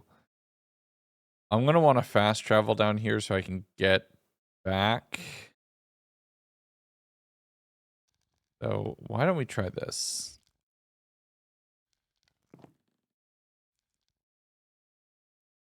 But now that the Sculk's focus was shifted pretty squarely south, and I had a fast travel point back here in case something went horribly wrong, I started focusing on trying to get back towards the base, seeing a few things in all of the Sculk-infested areas that are definitely big question marks for me. That's horrifying. I have 64 shots. I need to be able to get over these quickly. That crystal's got to be something really important. Because the second that thing spawned, everything just started moving so much faster. That or when my horse died. It's one of the two. I don't know which. I would like to say it's not my fault. Please tell me that this Enderman is gone. If not, I'm in big trouble. But leaving all of that behind, I just focused on heading up as quickly as I can, making sure to purify myself so the lure effect wouldn't take hold, and dropping off all of my purifiers right here on the northern edge of the infected Sculk area to try to hold it back while I turned my attention back towards my base to get a whole bunch of work done. Well, at least I would have if there wasn't something else that I was doing right before that. Oh, what is on your head? It's him. Ding! Oh my god, we're in first by so much. Oh my god! Oh my god! Oh my god! Oh my god! Oh my god! You want to good, good. Nice, that's one. Nice. Don't rush it. You have all the time. No!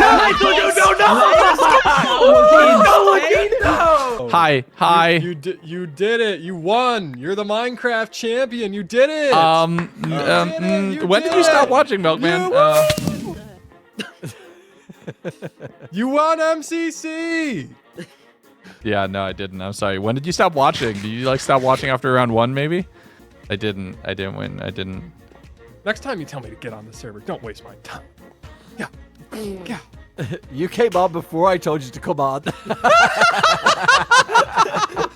But coming off the high of a very near win in MCC, I was focused on taking all of that winning energy back here into the Sculk Apocalypse. First things first is upgrading my armor. I need to re-enchant an entire new set of armor, repair and combine it with the stuff that I already have that has anything useful. I've lost multiple good armor pieces at this point, and that can't keep happening. The Horde is going to keep getting stronger. Second thing was going back and picking up those purifiers. They're not really helping, so it's not really worth leaving them there where they could get overrun, damaged, and destroyed. Then I saw that the mushrooms that I had cured out of being Sculk ones could be turned into brown mushrooms, and that'll be useful for potion brewing, so I made sure to grab some of those, heading back towards the base and starting to set up a mixer because we can do some bulk potion brewing with Create that we couldn't do on brewing stands, and it eliminates the need for blaze powder. But you kind of have to be careful when you're spraying harming poison up into the air. Ow. What? Oh no, it's spraying it out. No, no, no, no, no, no, no, no, no, no, no, no, no, no, no, no, no, not what I wanted to do, not what I wanted to do. I'm wasting it.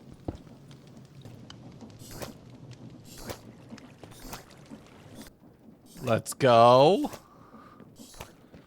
Time to start mass producing gunpowder. We have a cure. Now we need an explosive delivery system. Okay, that, I mean, we wasted some of it, but that's fine. So if I break that.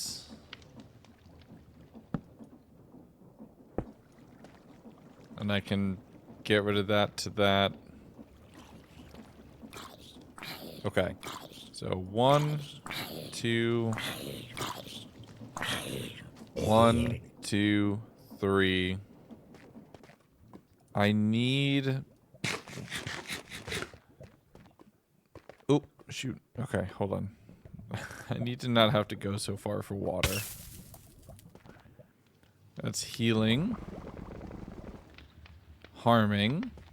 Okay, great. Now if I do 1, 2, 3.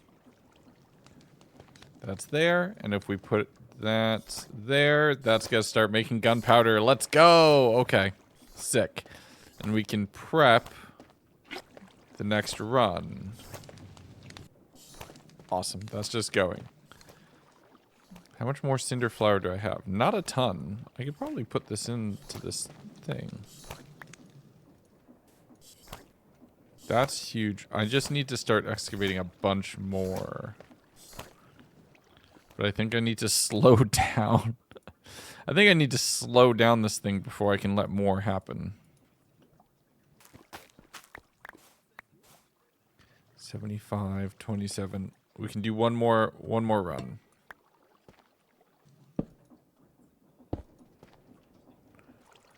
One, two.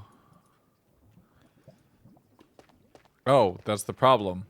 There's no more spider eyes. Nope, there's no more spider eyes. So we just have to make do with what we have.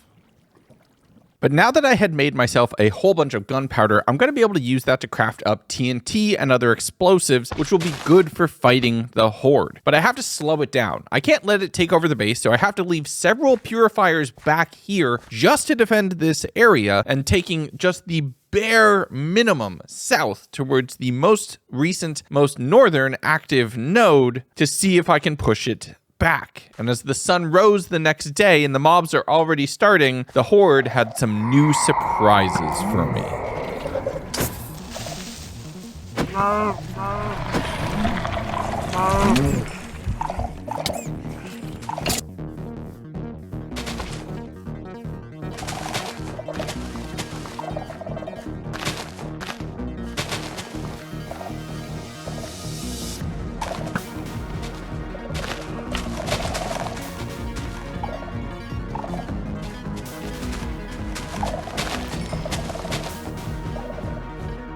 Come on.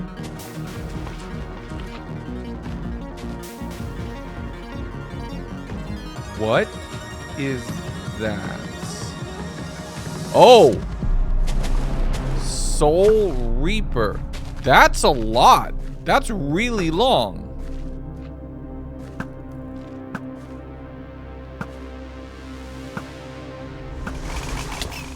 Oh! Oh! No, no, no, no, no, no, no, no, no, no, no, no. That's not good.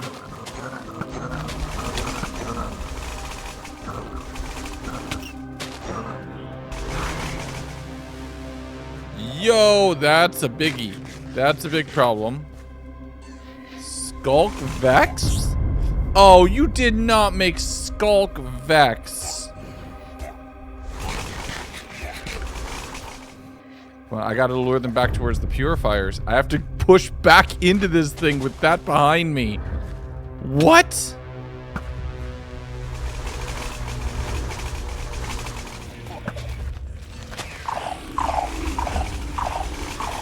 Burn, burn, burn, burn, burn, burn.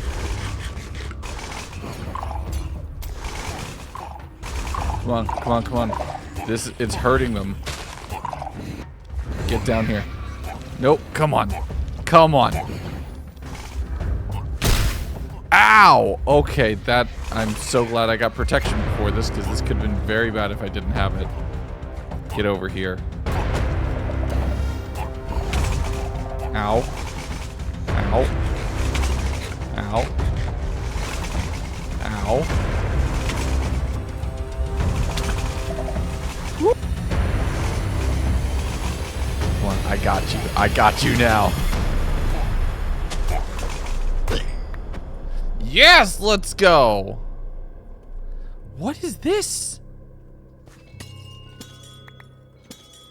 Oh, did it have one of those blue crystals right here? Ow. Ow. Oh, the Vex. Great, thanks. Get out of here. Okay. That's the new boss. And I killed it. What did it drop? Soul Animator. A crafting ingredient dropped from the Soul Reaper. An artifact with the ability to animate both living and unliving things. It can be both hold the power of tortured and pure souls to create constructs and golems. Okay, and deep green music disc as well. Put that there. Let's get this node while we're at it. I really want that crystal though. Oh, did we get nothing from that?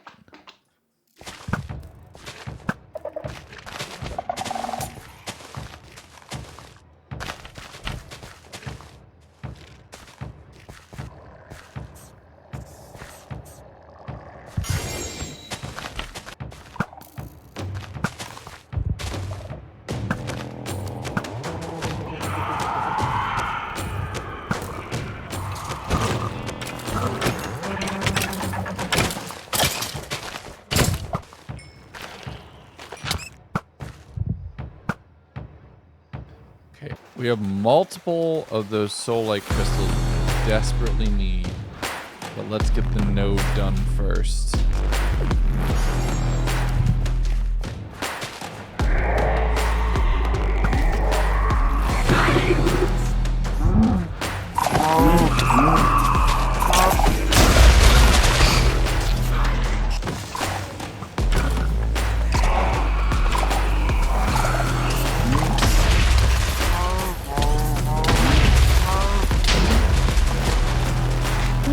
Nope, I don't like that. I don't like that at all.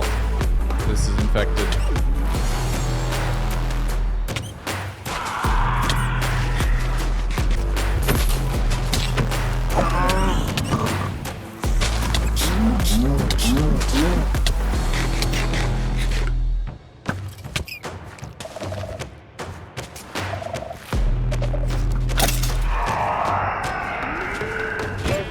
The node's blinding me as we get too close to it. It does not like that we're right here, but at this point we're in it. Yeah, we're right here.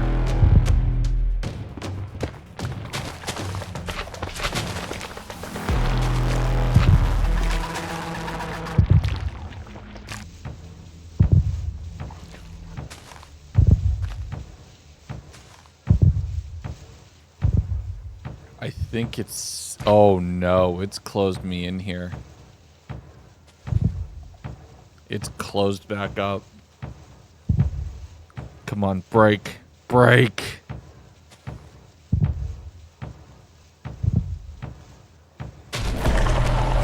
Let's go.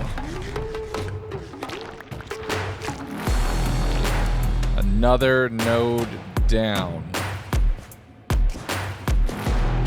With this node dead and the new mini-boss defeated, I turned my attention towards these glowing blue crystals that I've seen pop up at several different locations inside of multiple Sculk-infected areas. Turns out this is Soulite, another new material which can be used for some of the high-tier crafting. Unfortunately, it's right next to a giant cave that I happened to fall into. Where'd it go? Where'd it go? I need the crystals. I don't know how much of this I need. I probably need a bunch of it. Yep. Building. Knew that was there. But getting my way back up to the surface and relying on a few Sculk blocks that don't corrupt me just by standing on them, I was able to mine up a whole heap of soulite crystals, which definitely feel like some sort of infected amethyst. But when I went to check my map after having completed this conquest, I was left with some big question marks. Okay, that's huge. One node down. This is about to sprout another one, so there's very little we can do here. Wait. No, did it make another one here and I didn't notice? I'm gonna lose the base. I need to go. And as if a node right on my doorstep wasn't bad enough, hives that didn't have any resin for me to take, the big guns showed up.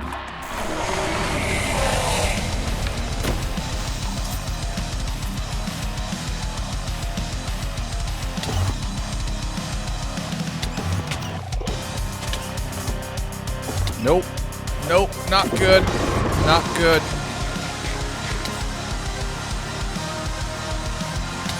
I need to run. Nope. We gotta go. We gotta go. The Enderman's there. The spewers are there. I've gotten everything I can. I have to leave. And it's regrowing over the base. That's not good. Yep. It's raining, and I know why, because we're about to lose this world.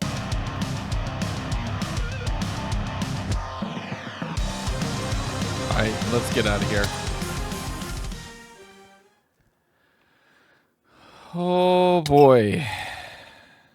The next morning, IRL, when I was feeling a little bit more my human self, I turned my attention towards these Sculk patches that were right here around the tower. I was constantly getting hit with damage over time Sculk effects, and I'm not sure why. This doesn't have any sort of node right next to it. There isn't the concentration of Sculk you would think that would be inherently toxic, and yet I was constantly getting damage ticks. I just couldn't figure it out. I worked with a combination of purifiers, flasks, and even manually just mining up all of the Sculk that I saw, and it took the better part of the day for that random damage to just stop. I'm thinking maybe there's something underground, so the next morning I dig down directly underneath this tower, mining down into a few flooded caves, trying to find something, anything that can explain that, hoping that the whole world just isn't corrupted at this point, but I find nothing. So I return back up to the surface, and thankfully, the damage over time is gone. Everything I've done to purify the area, that's worked, but this random tower on a hill here doesn't feel like a suitable place where I can actually hold up long term and fight against the Horde. It's far too exposed, far too open, and doesn't have all the resources I need. So I ran off towards the west, over and through a few different magical forests, thinking, you know what? This has been just a big question mark for me. Why don't we fight the Sculk with magic? So I started making a few of the entry elements into Ars Nouveau, which is something that I think could be extremely powerful if I could learn how to harness it. So I had the idea of getting into Ars Nouveau, as being able to take on this kind of scientific threat with a more magical arsenal might be something that I couldn't exactly counter. The only problem was all of the source gems that I had seen previously, I couldn't find in any of my backpacks, and most of the things I needed required source gems to be able to actually get started on the process. So I found myself locked out resource-wise. So instead, I turned back to the science, and I turned back to looking at what I could do to really advance my anti-Sculk weaponry.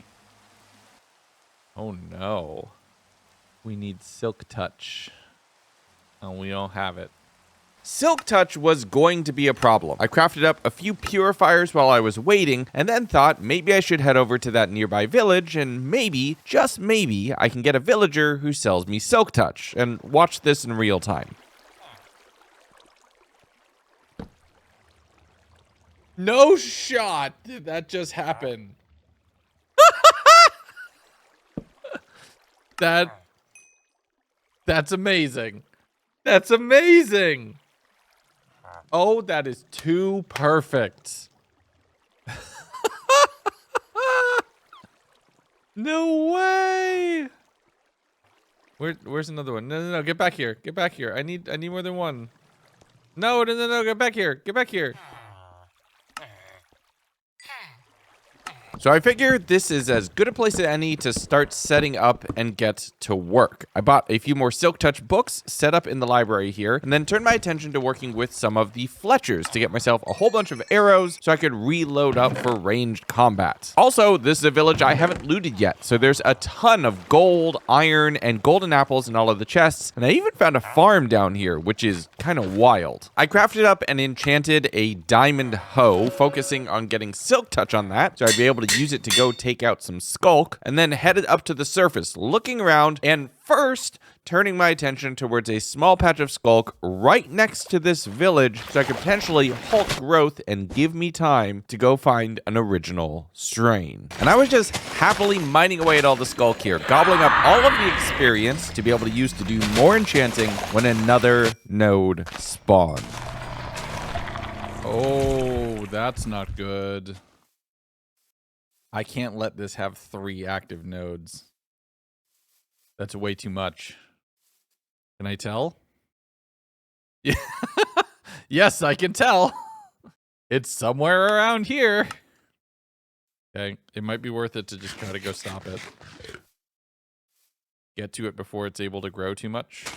I can't let this thing have 3 active nodes right now. It's already too smart, too fast, too dangerous. So I started heading north towards where I thought it was, taking out a few phantoms on the way, but as soon as I got within spitting distance of the node itself, another Reaper was there, and it was coming for me.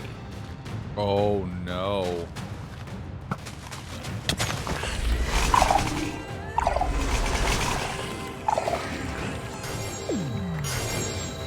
That's a problem. If this thing's gonna fight, okay. Let's get ready for a fight, because something tells me it's coming to me. Biker.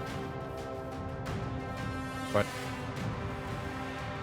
Earl will be useful. Bombs. Flints.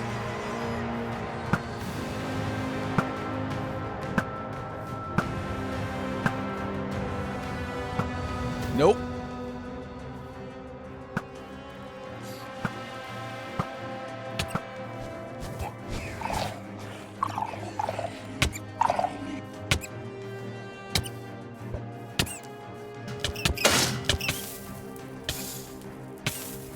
Why am I casting magic?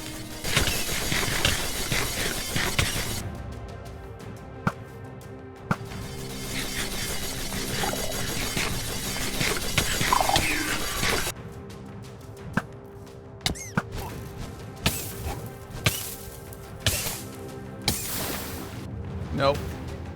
I got it! Oh! Oh! That's another one of the things. The animators. Okay, this is huge. We have to go for that node now. I think I might have lost it. Nope, there's one in there still. That's wild. I just trapped it amongst the purifiers.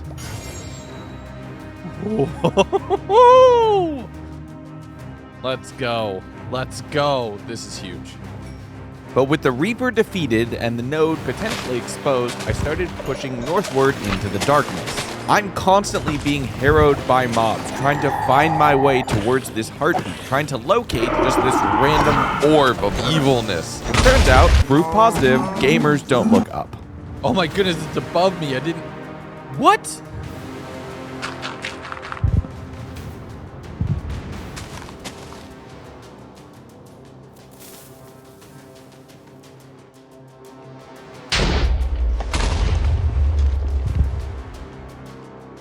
Oh, I think it's blast proof now. That's not good.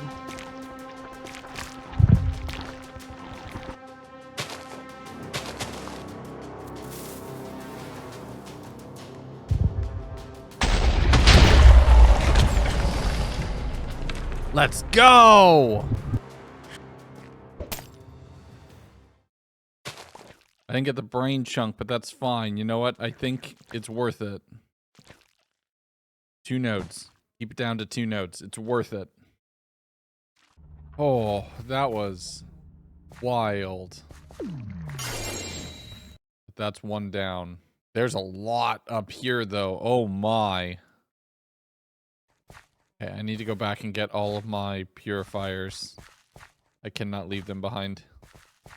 And with the node down, I returned back to what I was doing, cleaning up and collecting all of the purifiers I had left down, and then returning to bashing any Sculk I could find for experience, or purifying it to just hold the horde back. I needed to find a few hives to get myself more resin, so I could commit to even more purifiers, finding a few close to the village that's close to the very spawn of this world. And while I fought my way through several waves as I was eventually able to get all of the honeycomb exposed and get no resin, because I was never actually able to get close enough to it, a single spider bit me and I was poisoned for 2 full minutes.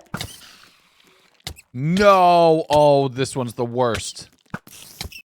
2 minutes of poison. Brutal. Another minute of this. This is brutal. I forced myself to heal through that full time because I couldn't risk it being half a heart in the middle of this field, heading back to the hives the following morning and fighting through a couple more waves of mobs before I was eventually able to get close enough to be able to get some resin. Unfortunately, there was nothing here for me. That didn't stop several waves of Sculk mobs from all attacking me constantly, and I was just breaking down any Sculk I could find just for a bit more of experience as long as I'm here and fighting. Okay, there's a node that way. I wonder if I could save one of these villages. It would actually be very cool to try. Maybe not this one, though. This one feels pretty bad off. Let's maybe get out of here. This bow's about to break. Oh my goodness, that bow's really about to break. Wow, that could have been so... Like, that's 1 shot off. Okay, it's time to move. It's time to move, and it's time to potentially regroup. Then get ready to take on the next node, maybe? Maybe.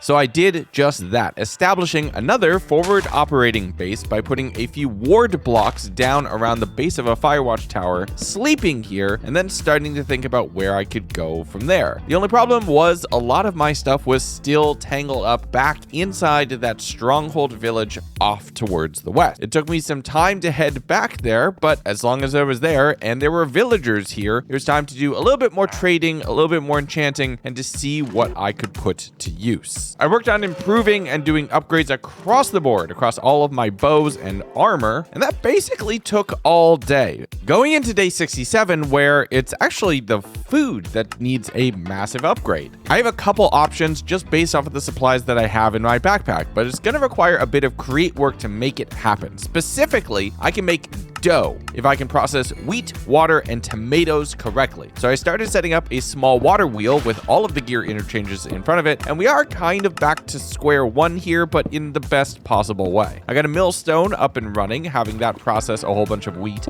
setting up a singular fan and having that all get blasted, cutting that up into noodles, and then growing tomatoes right here in the tunnels underground because you know what? It's good enough. This is the end of the world, after all. To make the cook pot, I would need bricks, but we can get that from clay, or we could get it another way, trading with a stonemason, which I've been doing a lot of over on Skyblock Kingdoms. So I put this thing down thinking a brick is a guaranteed trade, and, well, no, that's worrying. I do it again, and no, a third time. I even go and check the wiki and the recipes. And eventually, after take number 4, I do get the bricks I was looking for.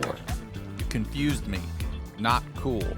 Now that I had everything I needed, I set up the cooking pot over lava, started cooking tomatoes to make sauce, chopping up dough to make noodles, looked at a few other recipes, and saw that I could potentially make milk or chocolate milk, which could cure harmful potion effects. That could be a huge anti-Sculk measure. The only problem is I need to find cows, and most of them have been eaten. But one thing I did know that I wanted to do for sure was upgrade my storage. I focused on getting a little bit more for my backpacks, making a few of them diamond tier, making stack upgrades for a couple of them so they can hold twice as much, and finishing up all of the cooking I needed to do to be able to have my own personal self really taken care of going into the funniest day ever.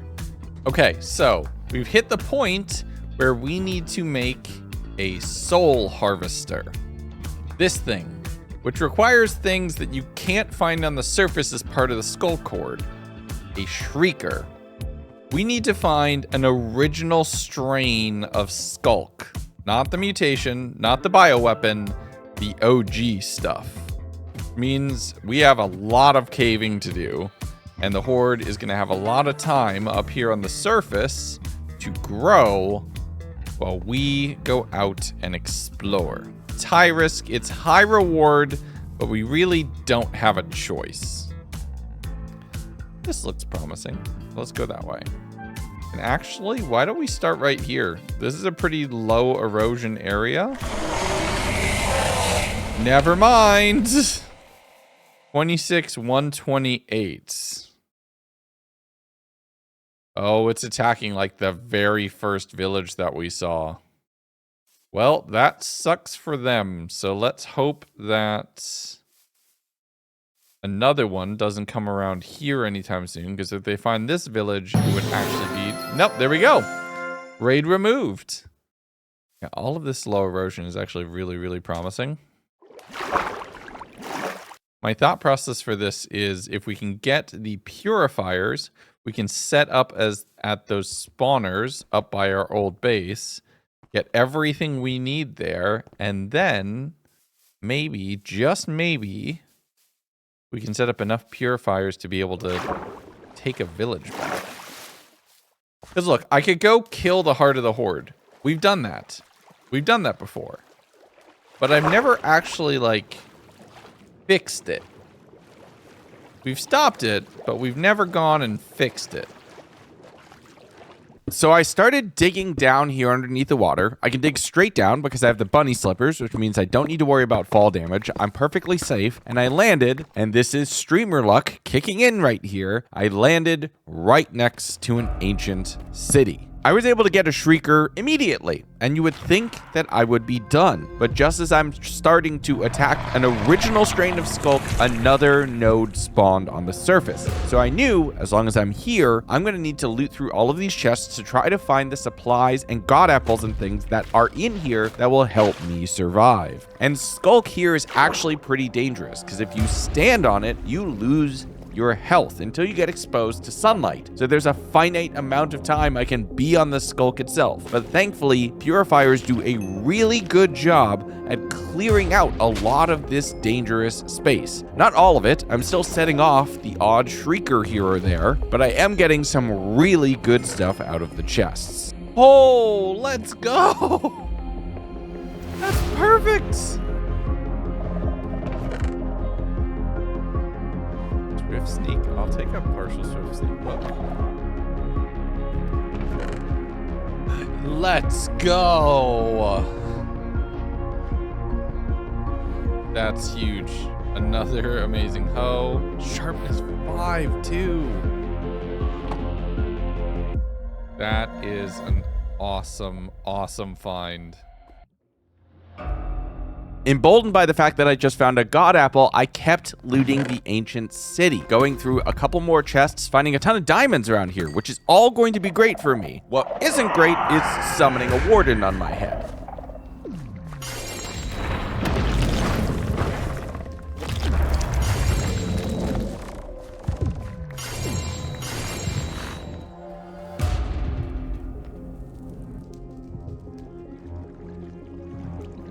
I'm not messing with the OG Warden Sculk mob. I'm just getting out of here. The thing is, I have no idea where that new node is, and that's a scary problem. Oops. So I headed out, up, and back to the surface, wandering around trying to find where that node potentially could have spawned, looking for the telltale signs. I headed back towards the village to just combine a few things, craft a few things, get my gear in order, and then headed back out on my adventure, trying to figure out where the node was. And I saw it right next to where the previous one had just been killed, reclaiming that territory. And I just can't have that. I need to keep this thing on as few nodes as possible, so it's not going to just keep accelerating its growth exponentially. So I pushed in on this node right away. I found a few hives that I exposed, thinking maybe I can get some resin from here, but all the bees were dead, so it's not going to grow anything. More witches and other mobs are spawning, but thankfully I have a flame bow and a fire aspect sword, so I'm doing really good damage over time, and I have enough purifiers to cover my butt. The thing I can't deal with right now is a Reaper, and it just so happens that the Sculk had one to spare. Oh no, this is so much mass so quickly. Look at all the plant life that it was able to consume. My bow is flame now, right? Cool, so I don't need all of this. Just do this quick.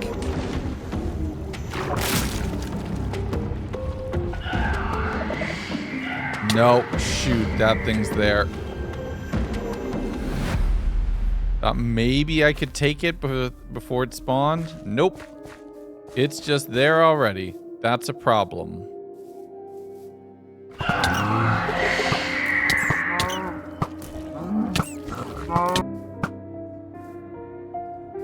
This is so not good. This is so not good. Having that approach fail, I rotated around to attack from a different angle. I'm still going to have to deal with the Soul Reaver, but if I can set it up on an open field with a whole bunch of purifiers around, maybe I can lure it into a fight that I can potentially win. And after dozens of spells and a few rounds of cursed Sculk Vex being sent my way, it was time to fight.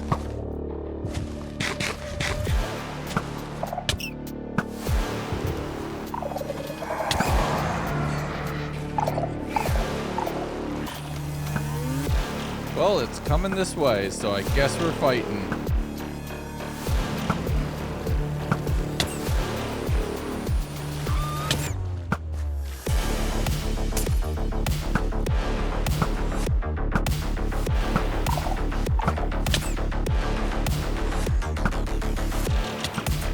Oh, nope. Ow, ow, ow, ow, ow, ow, ow. Nope. Tank the hits. Tank it, take it, take it, take it, take it, take it.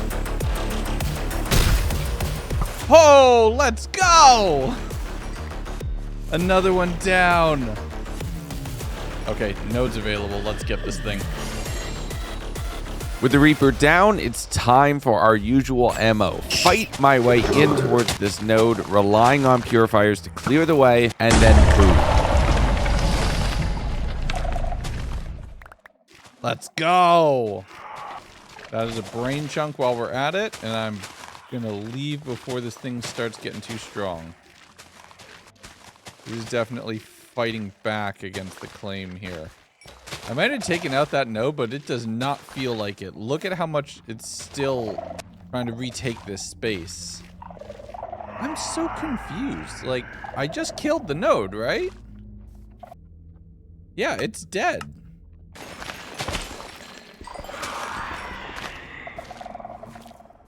I mean, you would not think I just killed a node based off of what's happening right now. I think it just has enough mass that it's just fine. And losing one node is kind of inconsequential. No, not the spiders. Okay, I see resin available. We need to go get that.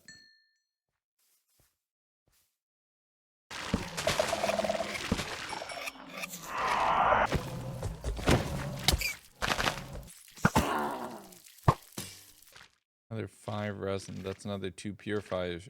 Another 2 purifiers, I think. There's more resin sitting here, though. Yeah, there is.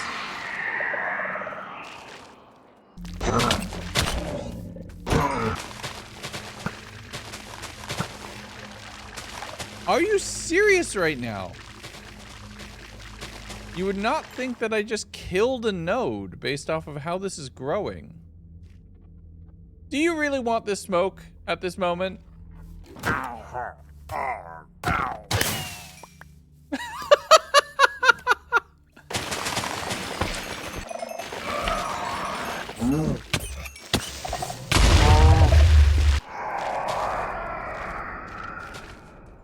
It is time to go. This is wild. You wouldn't think that I just killed a node. You'd think that this thing would be winning, but I'm actually winning. I've killed more than I've lost. How is this getting this bad? This node's still active. This one's gotta go.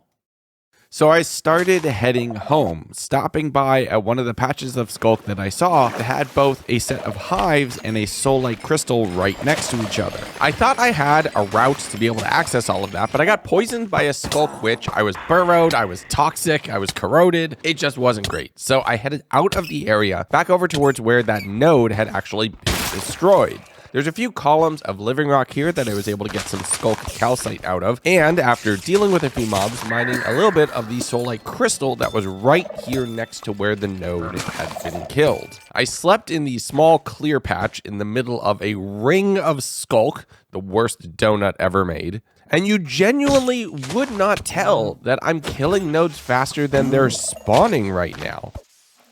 Oh my goodness, the cows, the poor cows. I think they get the worst out of all of this. Cows basically just kind of become little, like, incubation pods. It is horrific, if you really think about it. Ah, okay, that's it. Okay, I'm annoyed. I'm leaving. You've annoyed me into leaving. This area here is still just horrific. There's a Reaper somewhere around here? There's a Reaper somewhere up here? Where?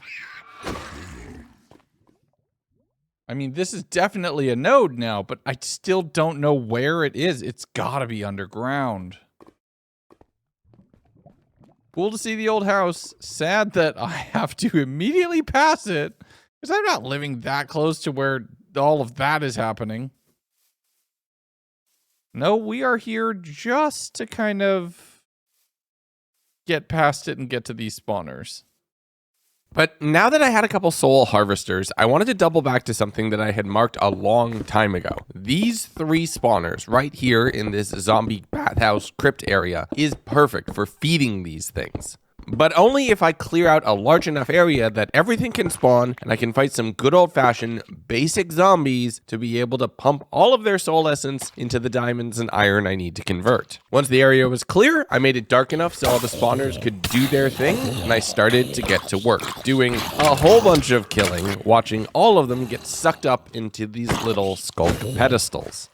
How's that looking? That's almost going. That's almost going.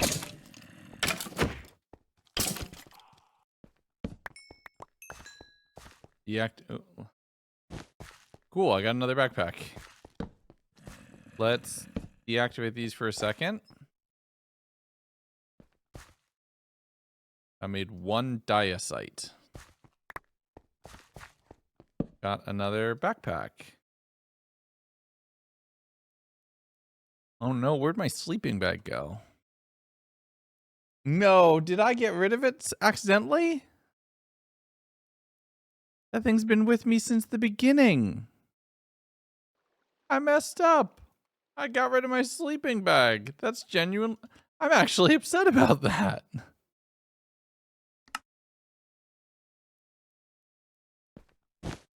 And here I just had to lock in. Day 74 is basically spent all day just killing zombies and making the 5 diacite I needed for the 2 tools that I wanted. Surfacing back to the overworld on day 75. Oh yeah, there's definitely a node down here. Here's the Reaper. Not good. Ow. Oh, they can shoot through the ground. Good to know. I didn't know that. Yay, that Enderman gave up so quickly. Where was it? Where was it even attempting? 688 negative 195. Dolphin? Thank you. Oh, it's right about here. That's a problem. So there's definitely a node here. I just can't do anything about it, unfortunately. Not with it being underwater like that. But putting thoughts of that node behind me, I saw another ruined nether portal and decided to go take a look. No way. That's another god apple. Might, sharpness, and silk touch. That's huge. That's such a massive find. I might actually have a chance against an Enderman. Which is good, because what we're about to do is probably going to anger one eventually. So here's the plan. I've defeated the Horde a couple times. Currently, our record is 1-all. But I don't just want to win. I want to make this an overwhelming victory. I want to fix a village that the Horde has taken over. Fully clear it and restore it to its former glory, villagers and all. 3/4 of this adventure has just been leading up to this moment, and I feel like I'm finally at the point where I can actually take it on. But the Horde is not going to make this easy. Wait, did they actually destroy one? No. They actually managed to destroy a purifier.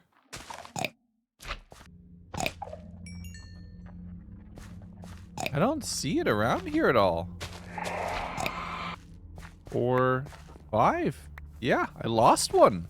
I've genuinely never had that happen before.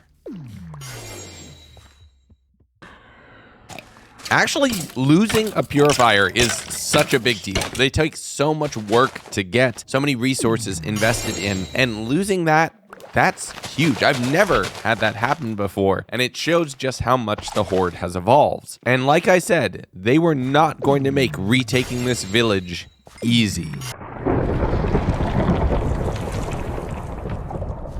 That's not good. Question is, where? Oh, it's close.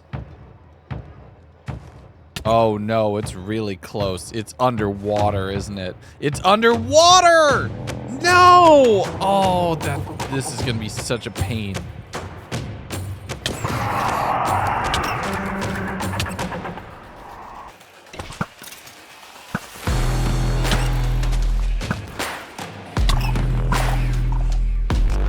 I think it's potentially fighting some whales.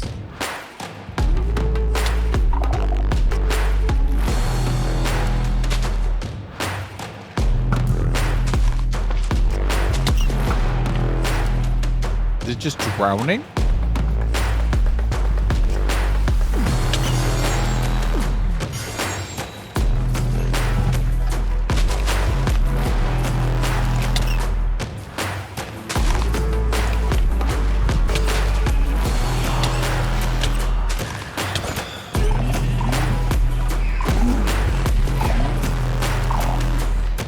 Not good. Not good.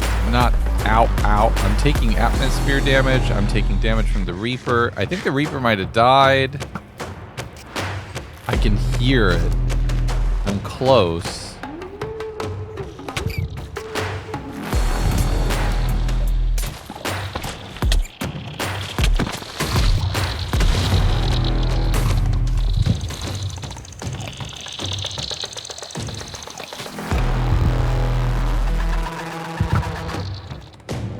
My chest plate's about to break. That's not good. Where's an anvil? I need an anvil.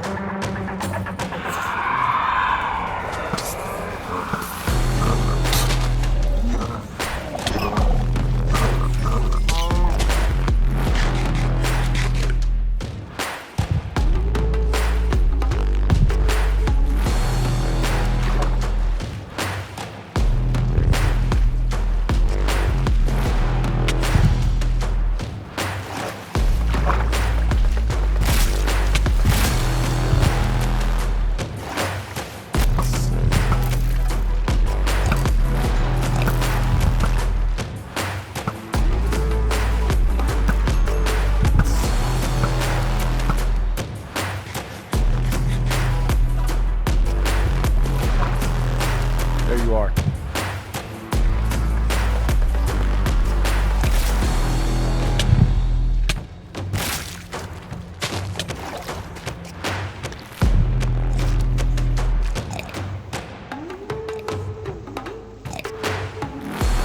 There we go.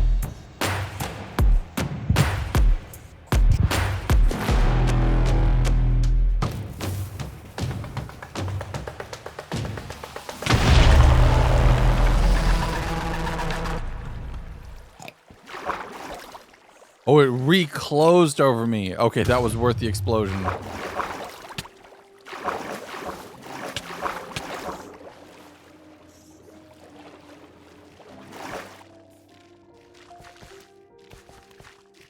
Okay, just let that go. Let's see if we can do something here. I have 2 things I'm gonna try.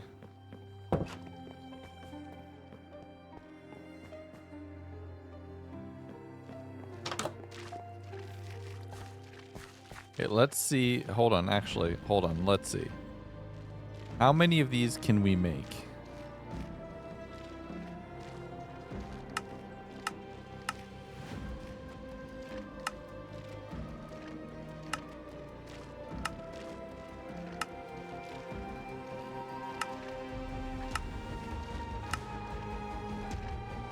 That's a lot more purifiers. That's 8 more. But I think it's time to commit to something big.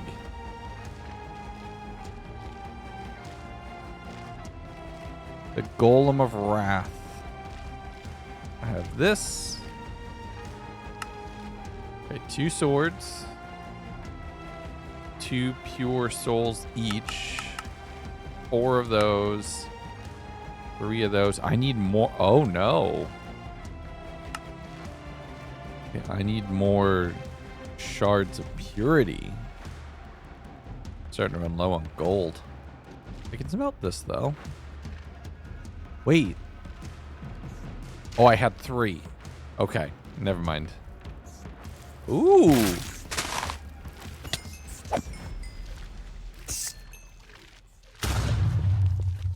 Okay, that node there is going to make this difficult, but not impossible. Or I guess that node's terrain there.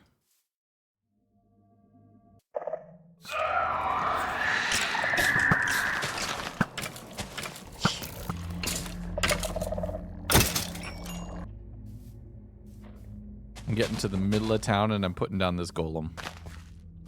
But with just so much Sculk now right outside of the town, it's growing back into the village. And I kind of have to restart my reclamation process in order to get this village safe again. And at this point, I really want some help. No, no, no, no, no, no, no. Oh, you're too big.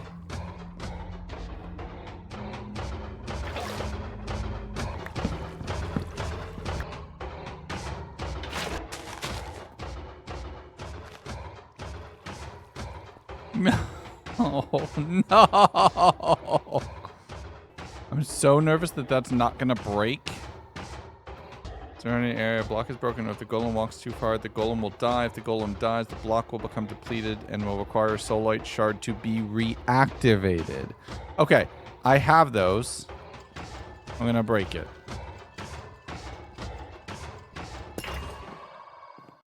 Maybe not right in the middle of the tree, because that tree seems to be messed up. Let's go... Let's just go right here.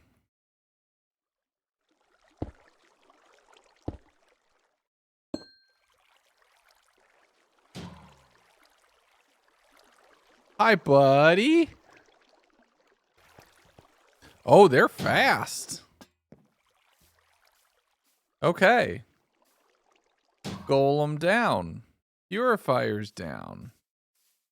I think we're going to set up inside here. Oh, this is some food. Awesome. I think we're going to set up inside here, and we're going to work on improving our food situation, actually, because it's not great right now. We're going to bring this village back. Here's my spaghetti. I knew I had more. Okay, so it's not as bad as I thought, but it still definitely could use some work. Now being able to outsource defense of the village a little bit, I focused on feeding myself. Fighting off the horde is gonna work up a hell of an appetite, and I need to make some better food in this quick little temporary kitchen. Yeah, I need an enchanting table and an enchanting setup again. My enchanting setup's over here. It's not worth going for. I have to get rid of this. And the massive one in the water right next to town. And my thought process here was to get purifiers out and into underwater so that way they can purify and hold back the Sculk from making landfall again. And it's moderately working, although the tadpoles are definitely going to become a problem. As I got later into the night, I went to the areas where the Sculk was on land to throw down purifiers and fight the horde directly, getting myself a whole bunch of experience along the way and trying to secure the southern border of the village. I'm even throwing down my very limited supply of flasks to try to get additional purification underwater, as the purifiers can only really fix continuous blocks, and the mobs that are just running through the water are practically immune. And I am seeing progress. I am seeing good signs. It does feel like I am starting to actually retake and secure the village, push the horde back without having to kill it at its root. I was feeling confident. I was working it out. Let me show you in real time how my thought process is going. Okay. This is doing good. There is a little bit more pushing back here. I need to do something that, but I can get these set up down here. We're actually clearing a pretty good area. It's weird to not be thinking about attacking the heart. But I know I can do that. At this point, my goal is thrive, not just survive.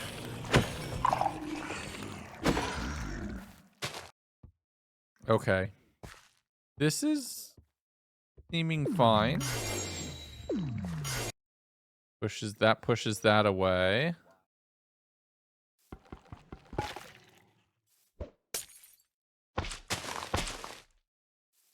Okay, perfect. It's not perfect, but I'm starting to look at where this was and look at where it is now. That's amazing. We've definitely done quite a bit.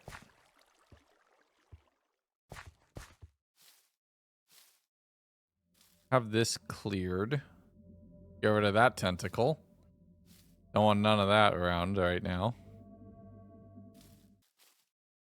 That's the node that we have to do something about soon.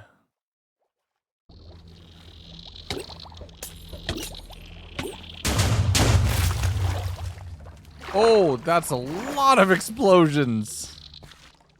Okay, there's all the flasks I have. I think I need to make more. But I am starting to run out of gold. Oh my goodness, vanilla zombies. Wait a second. We're seeing vanilla zombies. That means I've killed enough to have vanilla mobs spawning. Oh, and there's a wandering trader. Sup, buddy?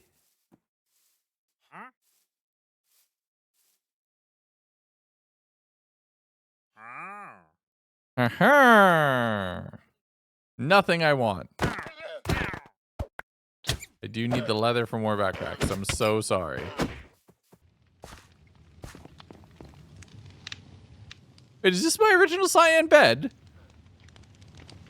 Because these are on. Was I here like 80 days ago? Another purifier down. Okay, now here's the hard part. It definitely seems like it grows underwater better than it grows on the surface, which is wild. Like, look how fast these squids are just causing trouble down here, right? I don't know if I can keep pace with it, but I can definitely hold it off. I just need to make sure it doesn't make landfall. Maybe also do something about this right here. But I'm going to say it. Compared to where this village was, we're making very good progress.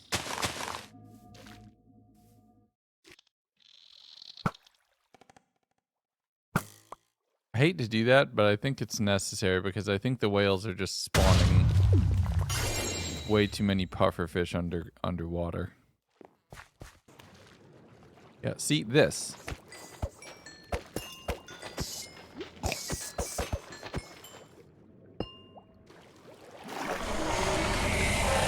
Nope, not good. What? Regen, probably. What else? What else do I need?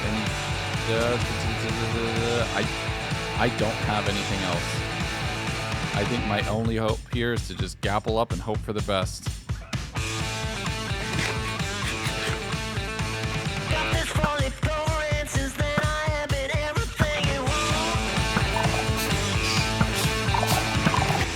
Where's my golem? I don't know where my golem is. Where did my golem go?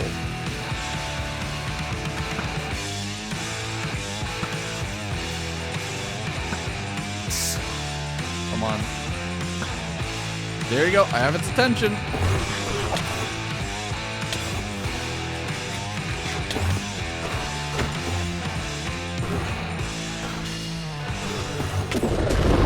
Ow.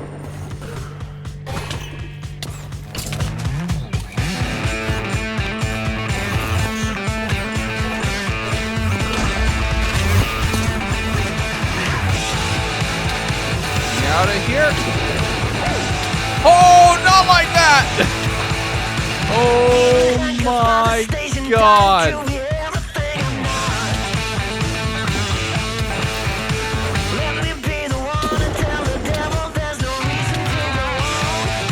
we go.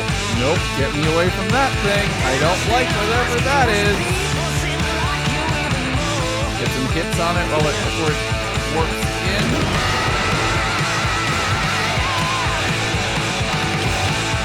I don't know what that ability is and it scares me.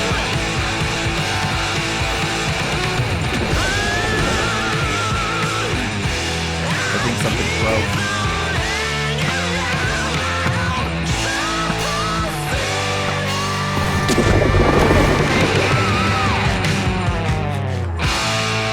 Yes, let's go!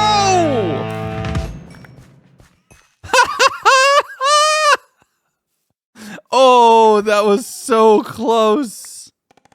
I got it. And I got the clear. And my helmet was broken.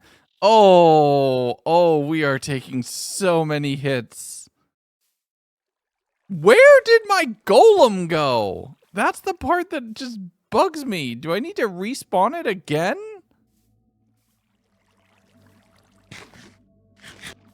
Nope, it's just there. Cleaver. Sculk Sweeper. Special attack will spawn spines at the feet of Sculk mobs. That's awesome. We also need to make the Blade of Purity. Okay, let's get ourselves a little nap. That was a very big fight. It cost me both of my god apples, but we did it. We killed a Sculk Enderman. That was, for what I just did, that was way too close. All right, we need flasks, and we need golden apples. And somewhere in one of these houses, I put a bunch of gold to smelt. I just don't remember where. I think it might have been over here.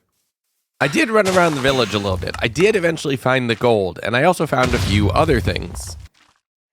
Wait, did they just blow up this bridge? What? They can do that? I still don't know where that golem went, and I'm actually kind of annoyed because it was supposed to be super cool, and it turned out to be such a dud. But after a little bit of work just cleaning up some additional scraps of Sculk everywhere, I headed back to the base, crafting up a ton of purification flasks, both of the Sculk tools that I had invested in some time ago, and then going for the big guns. I think it's time for this. It's gonna be a little expensive, but it feels like it's worth it.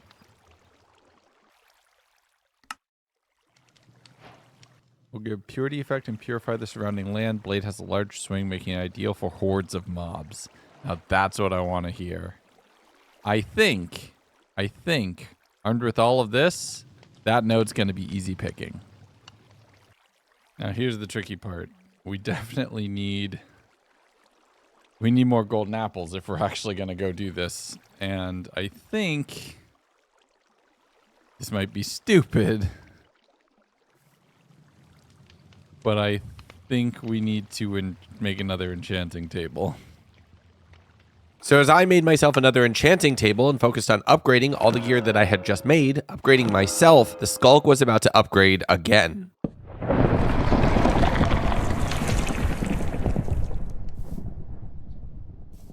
Not good. It's underwater again. I can tell. I can already tell. Right.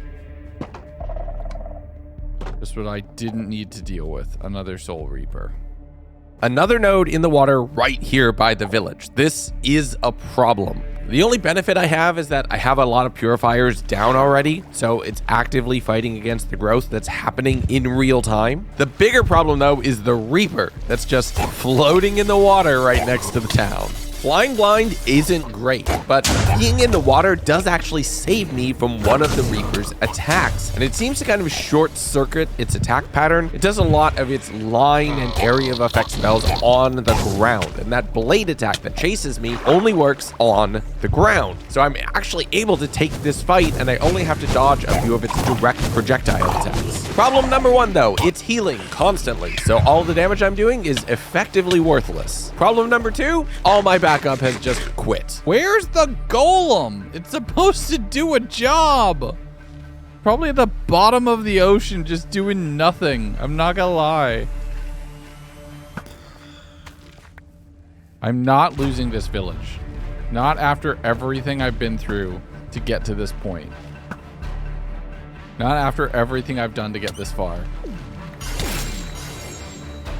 I refuse.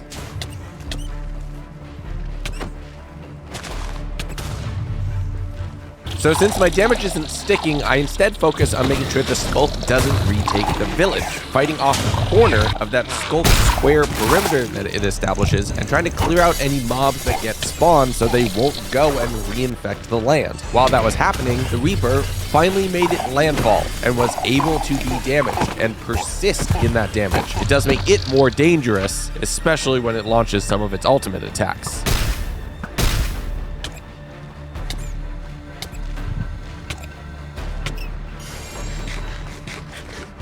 Oh my god, that was so close.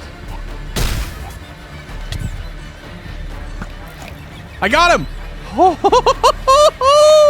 yes, let's go. Oh, that was so insanely close.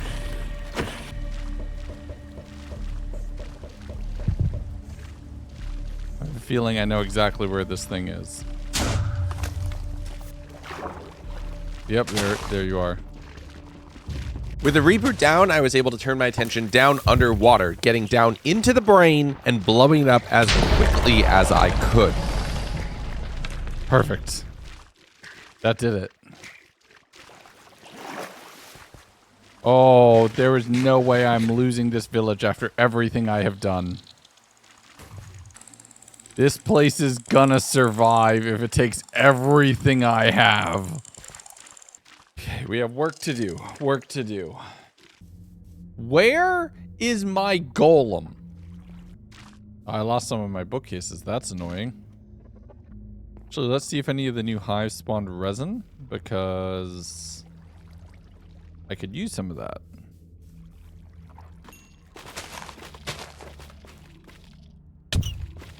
Ooh. Interesting.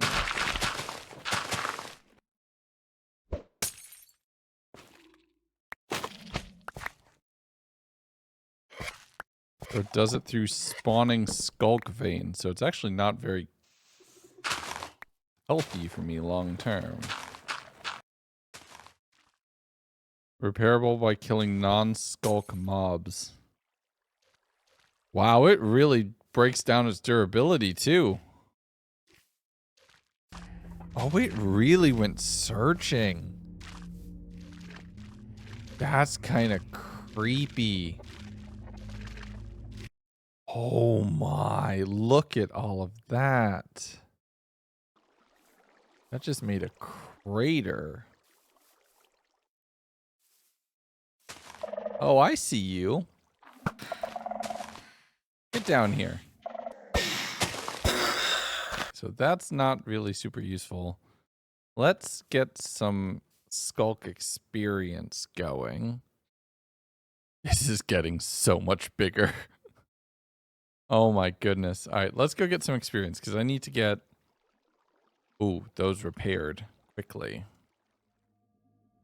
This is my last diamonds.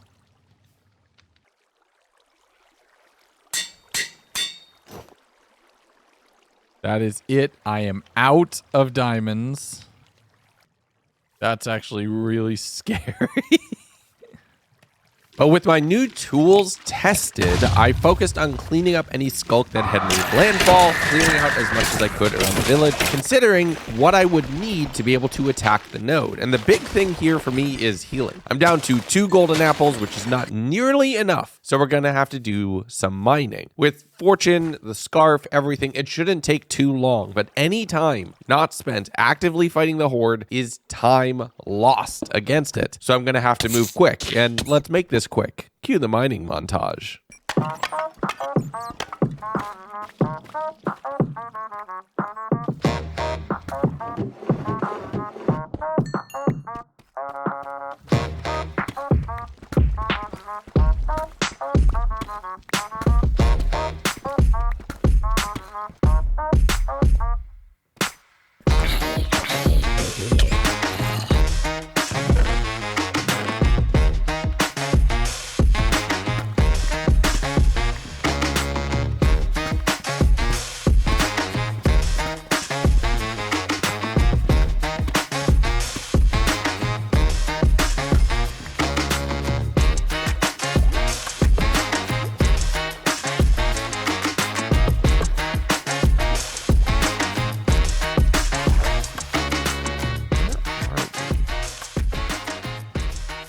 My goodness. Normal mobs.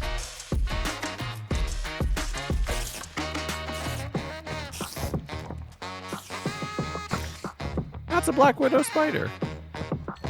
I'm not sure I want to risk that. A good old-fashioned vanilla zombie. I haven't seen one of you in like 80 days. Oh, I miss how easy that was. That is our village, and we have to go do something about all of this.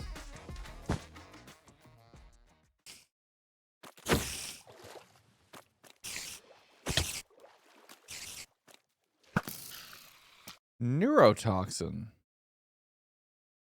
I don't know what that does, but it's probably not good. I don't think I want to find out. We should probably clear that in some way. As quickly, maybe if I purify. Oh, it just makes me very hungry. That was very, very hungry. Okay, let's find all the purifiers, gather them up, take stock of things. With 2 days of mining and a quick little fight with some neurotoxin covered, I focused on cleaning up here. The village was in a little bit of a stable state, so I can spare a few of the purifiers to be able to use those to go assault the node. I needed to smelt my stuff still. I had a whole bunch of work to do to prepare my kit, but the Horde was like, well, we had 2 days to prepare. Let's throw them another Enderman.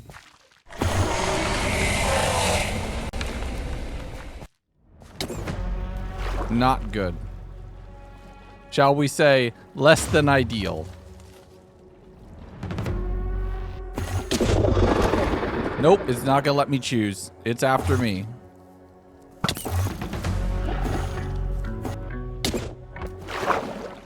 Oh, I tried so hard to get that village back. I don't have any golden apples. I don't think I can fight it. Like, maybe if I make another golem?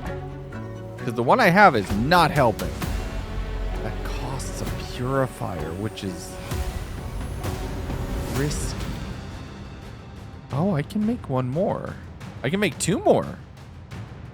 Wait, this might be worth it.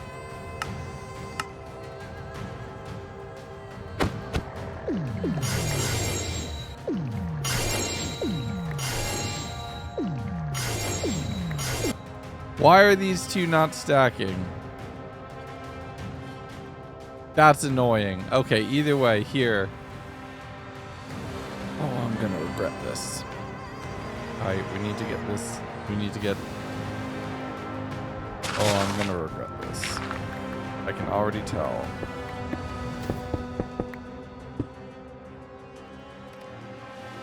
$13, $14, $16, 8, and another coal. 8, and another coal. 8 and another. And you get the extra. This is a bad idea. Oh, that is so bad. I really want to protect this place. Wait. Is there two? Oh, it's because I had to log out. It duplicates when you log out. In case you're wondering, it's the next day. All my everything is over there. Need as much healing as I can manage. That's it. That's all she wrote. Set this to smelt.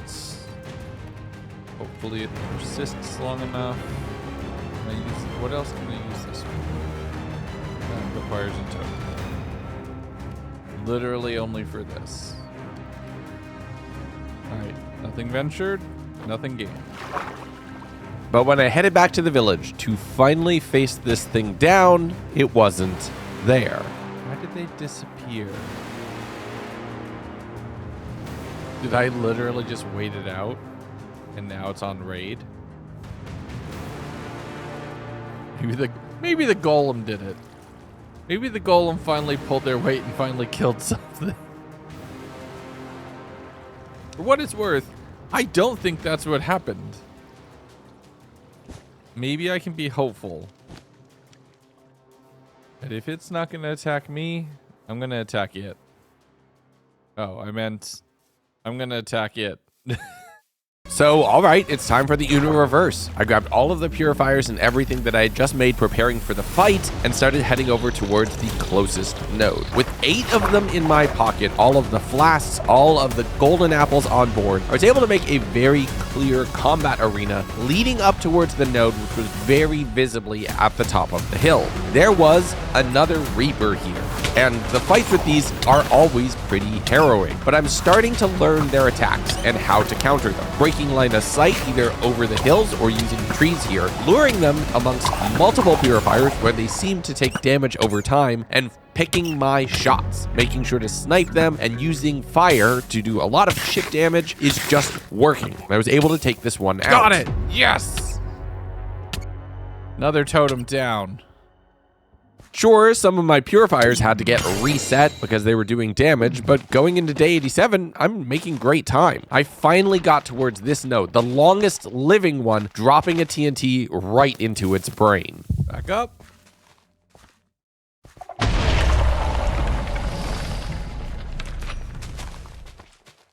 There we go. That's how you do it.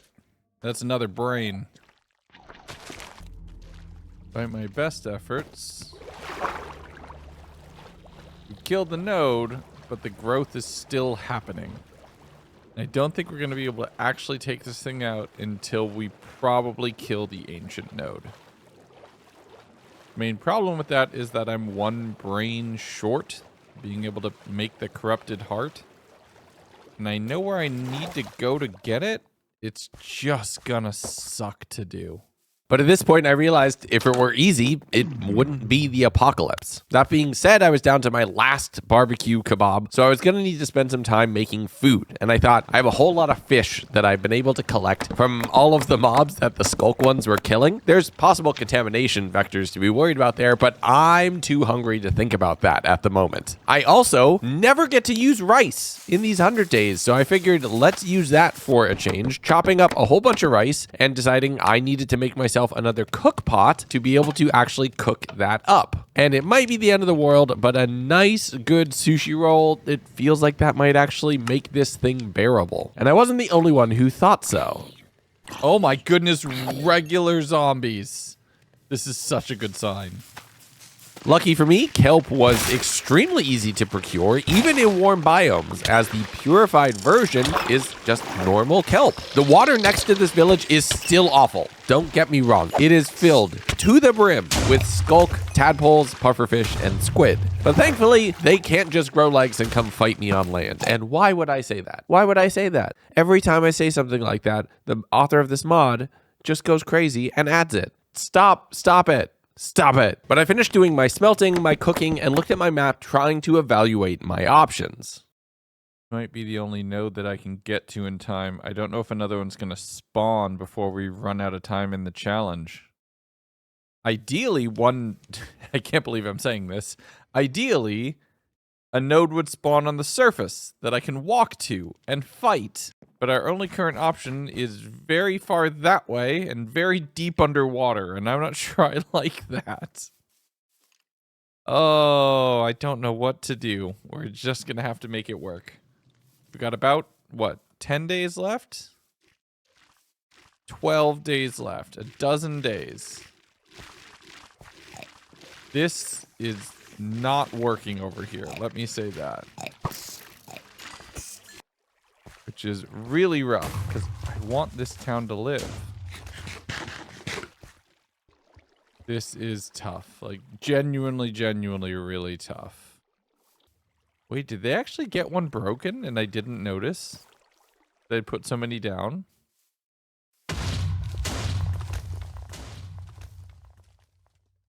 Oh no. I think I either left one behind or I let them get to and break one because we only have 9. That's not good. But without a way to reliably counter underwater growth, and the fact that I'm starting to run a little bit low on arrows, which isn't a good sign, we just have to go for it. Let's go assault the northern node, the one right next to the base that I had to abandon some 40 days ago. Try to get one more chunk of brain, and use that to shut down the Sculk for good. As I started swimming north, I'm fighting multiple patches of Sculk along the way, and then an entire flock scream of phantoms just hovering right here above the water. Initially, I started trying to take pot shots to be able to take them all out, but then they started landing and infecting under the water. And since I don't really have a good way to combat Sculk growth underwater, it's better to just let them be and get closer to the node. I got blinded, I saw the boss bar, I know I'm heading in the right direction. It's just a matter of being able to survive and take this thing out. Okay, come on.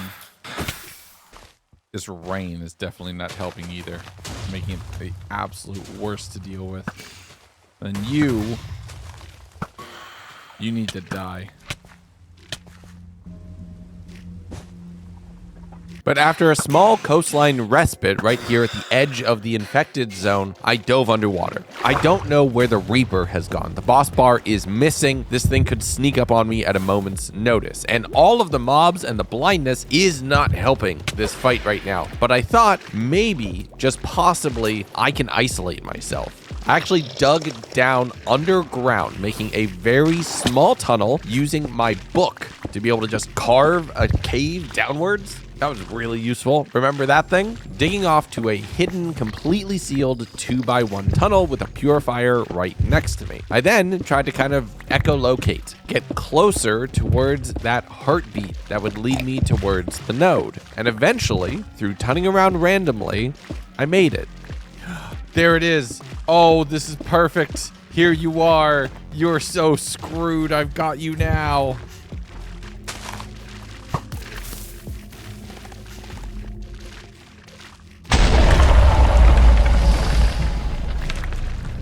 Yes. So it was underground. There was no way I was going to find that. Yeah, there was no way I would have found this. Look, it was just buried under here. Not bad at all. Not bad at all. And with the node defeated, now no nodes currently active, I took a little bit of a victory lap in the morning. Home sweet volcano, ash-covered home. Scenery's changed a little bit. Other things are probably floating in the air now. This might not be safe to live in. It probably never was, but at least it doesn't have a node beating right outside. That's 6 down. Huge. Okay, so brain. 2 echo shards. The heart of the sea. Thank goodness I found one of these so long ago. And thank goodness that we went ancient city hopping. 6 brains. 1.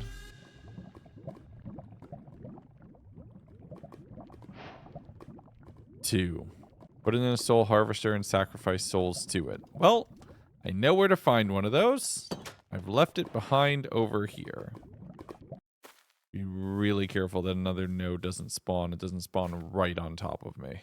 So I headed north towards where the soul harvester was inside of the zombie crypts. I broke it to reposition it, not knowing that that would spill all the Sculk out everywhere, having to then purify that before going ahead and activating all of the spawners and starting on my murder spree.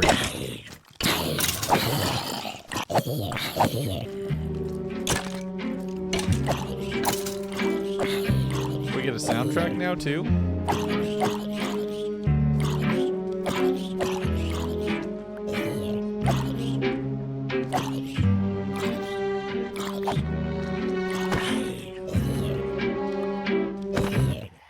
They dropped a backpack. What do we got? Not much. Oh, it's working.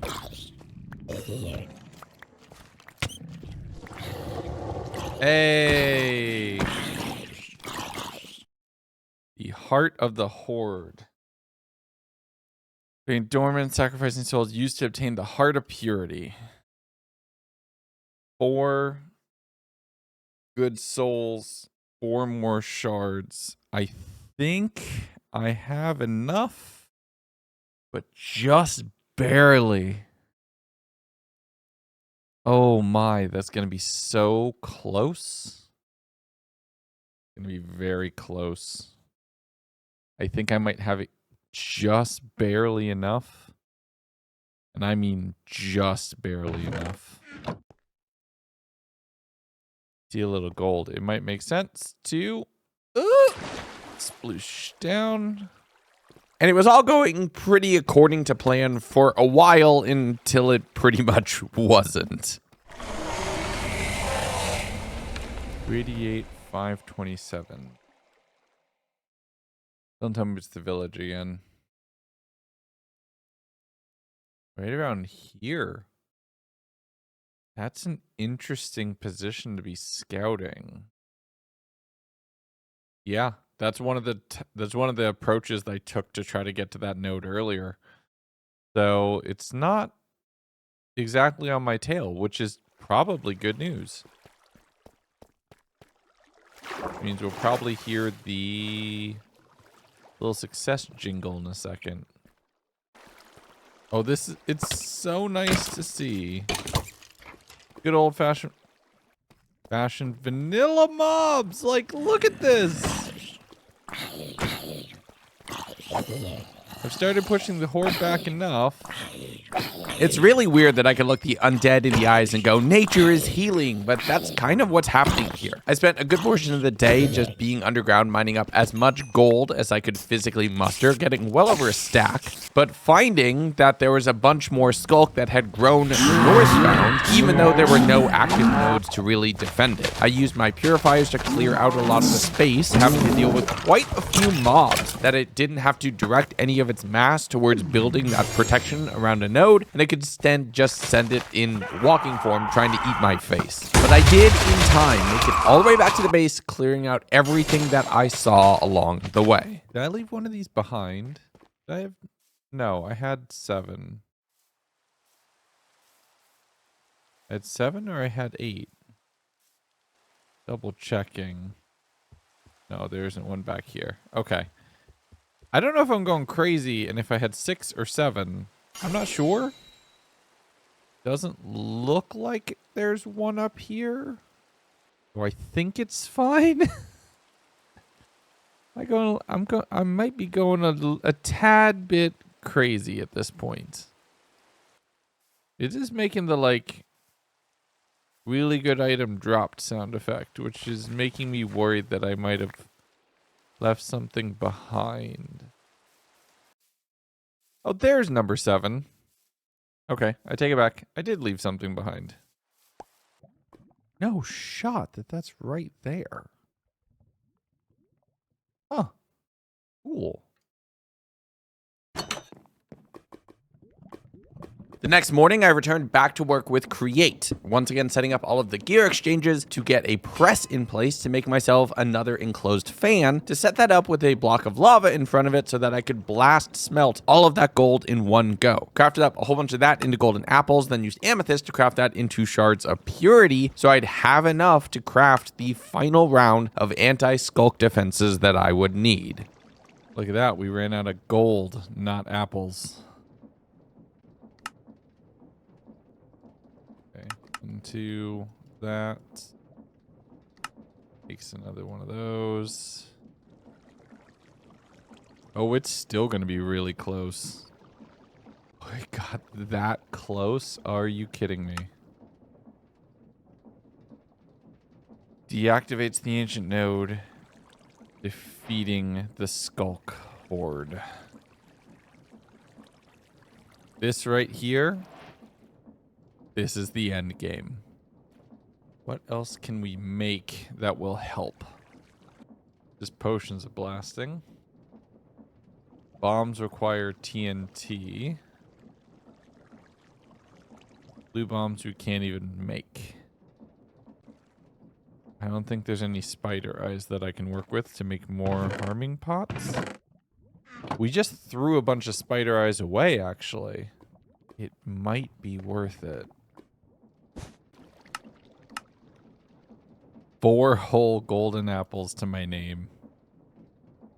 And I'm going in for a potentially final battle. This is wild. Okay, if I can get a spider eye or 2, that might actually be worth it. Because I can make some more gunpowder. If I'm going to do that, I need to go all the way up here to get a bunch more netherrack. They actually might have gold. It's a hike, but it might be the smart play. I run the risk of another node spawning. Okay. The last ditch play, but it's a worthwhile one.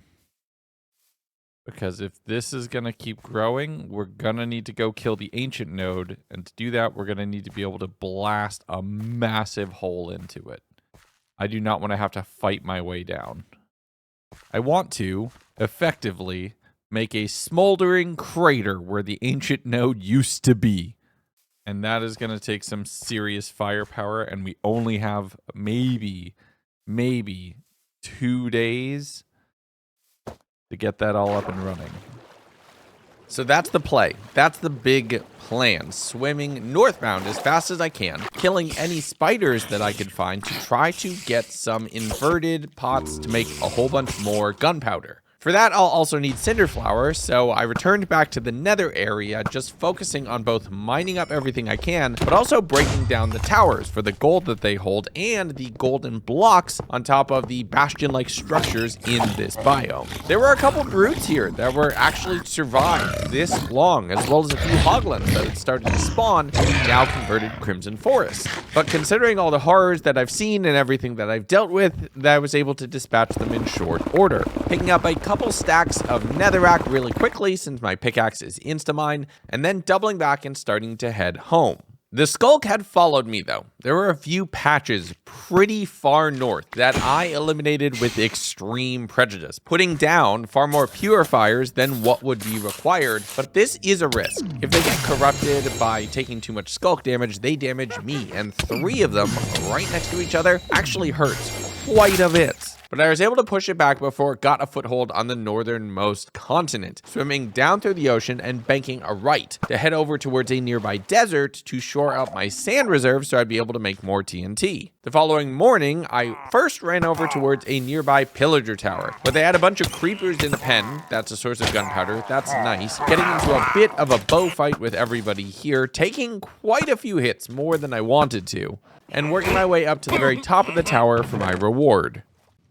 Ooh, a pocket piston is actually really nice. I am the goat man. Power glove. Let's go. Actually, that's huge.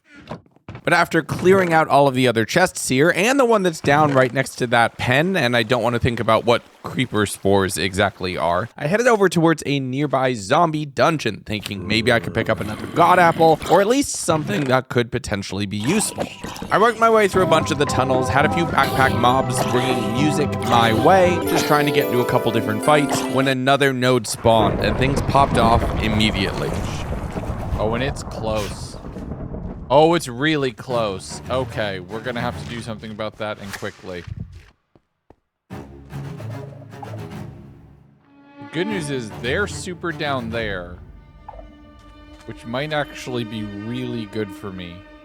Because I think, hopefully it's on the surface?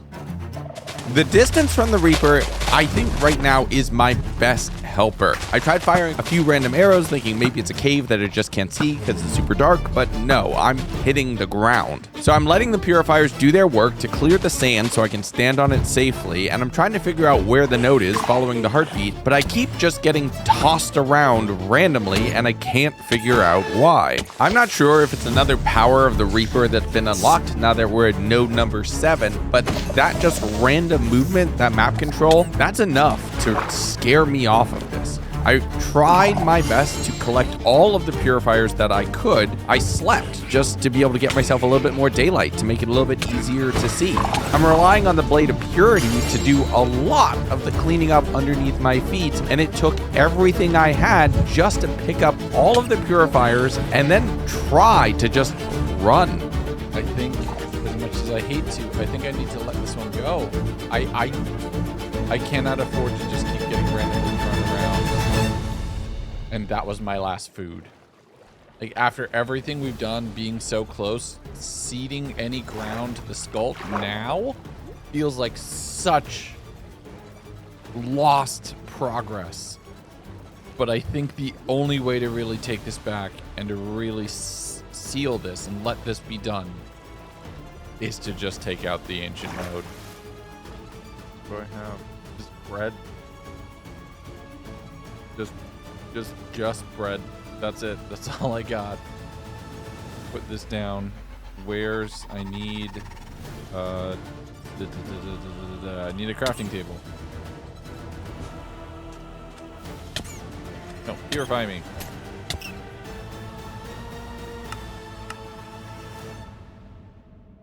It'll have to do. It's all we can spare.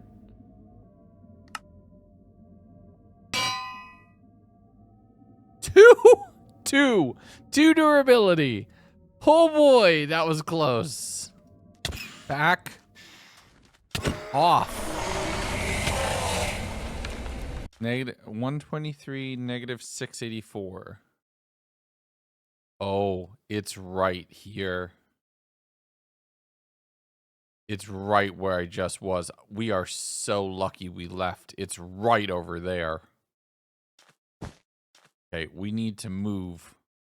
No time for gunpowder. No time for bombs. As much as I would love to, we're going to have to make do with a whole 9.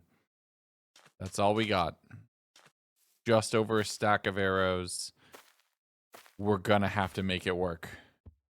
So I started pushing south, working from what was left of these lush forests into their corrupted, stripped counterparts. The coasts of the rivers filled to the brim with Sculk tadpoles just looking for a new host. Under a stack of arrows. Over the mud-packed fields with phantoms flying overhead and making my way towards that initial village, that first stronghold, the underground structure that I had seen, being a quick bastion for me to get started. At this point, I think the heart of the Horde is just underneath water, so the few explosives I have, they just aren't going to cut it. We have to mine down from here, work our way down from here, and potentially try to find it. I dug down into a geo that opened up into a massive cavern, water flowing over the deep slate stronghold and the distant thrumming of the ancient heart ringing in my ears. This was the home of the Horde, and I was here to bring the fight to them. I will be the last to fall. I won't shed a tear for them to see. I won't have your name to call. I will be the last to fall.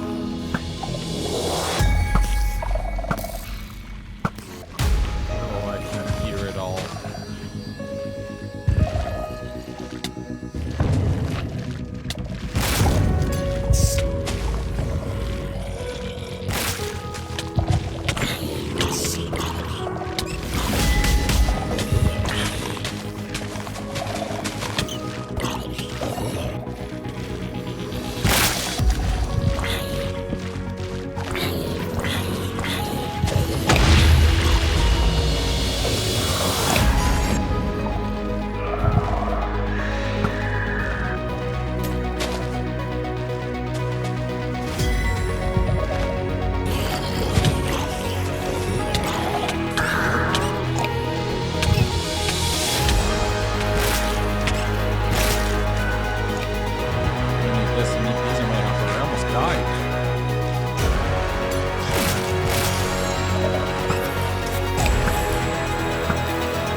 I win.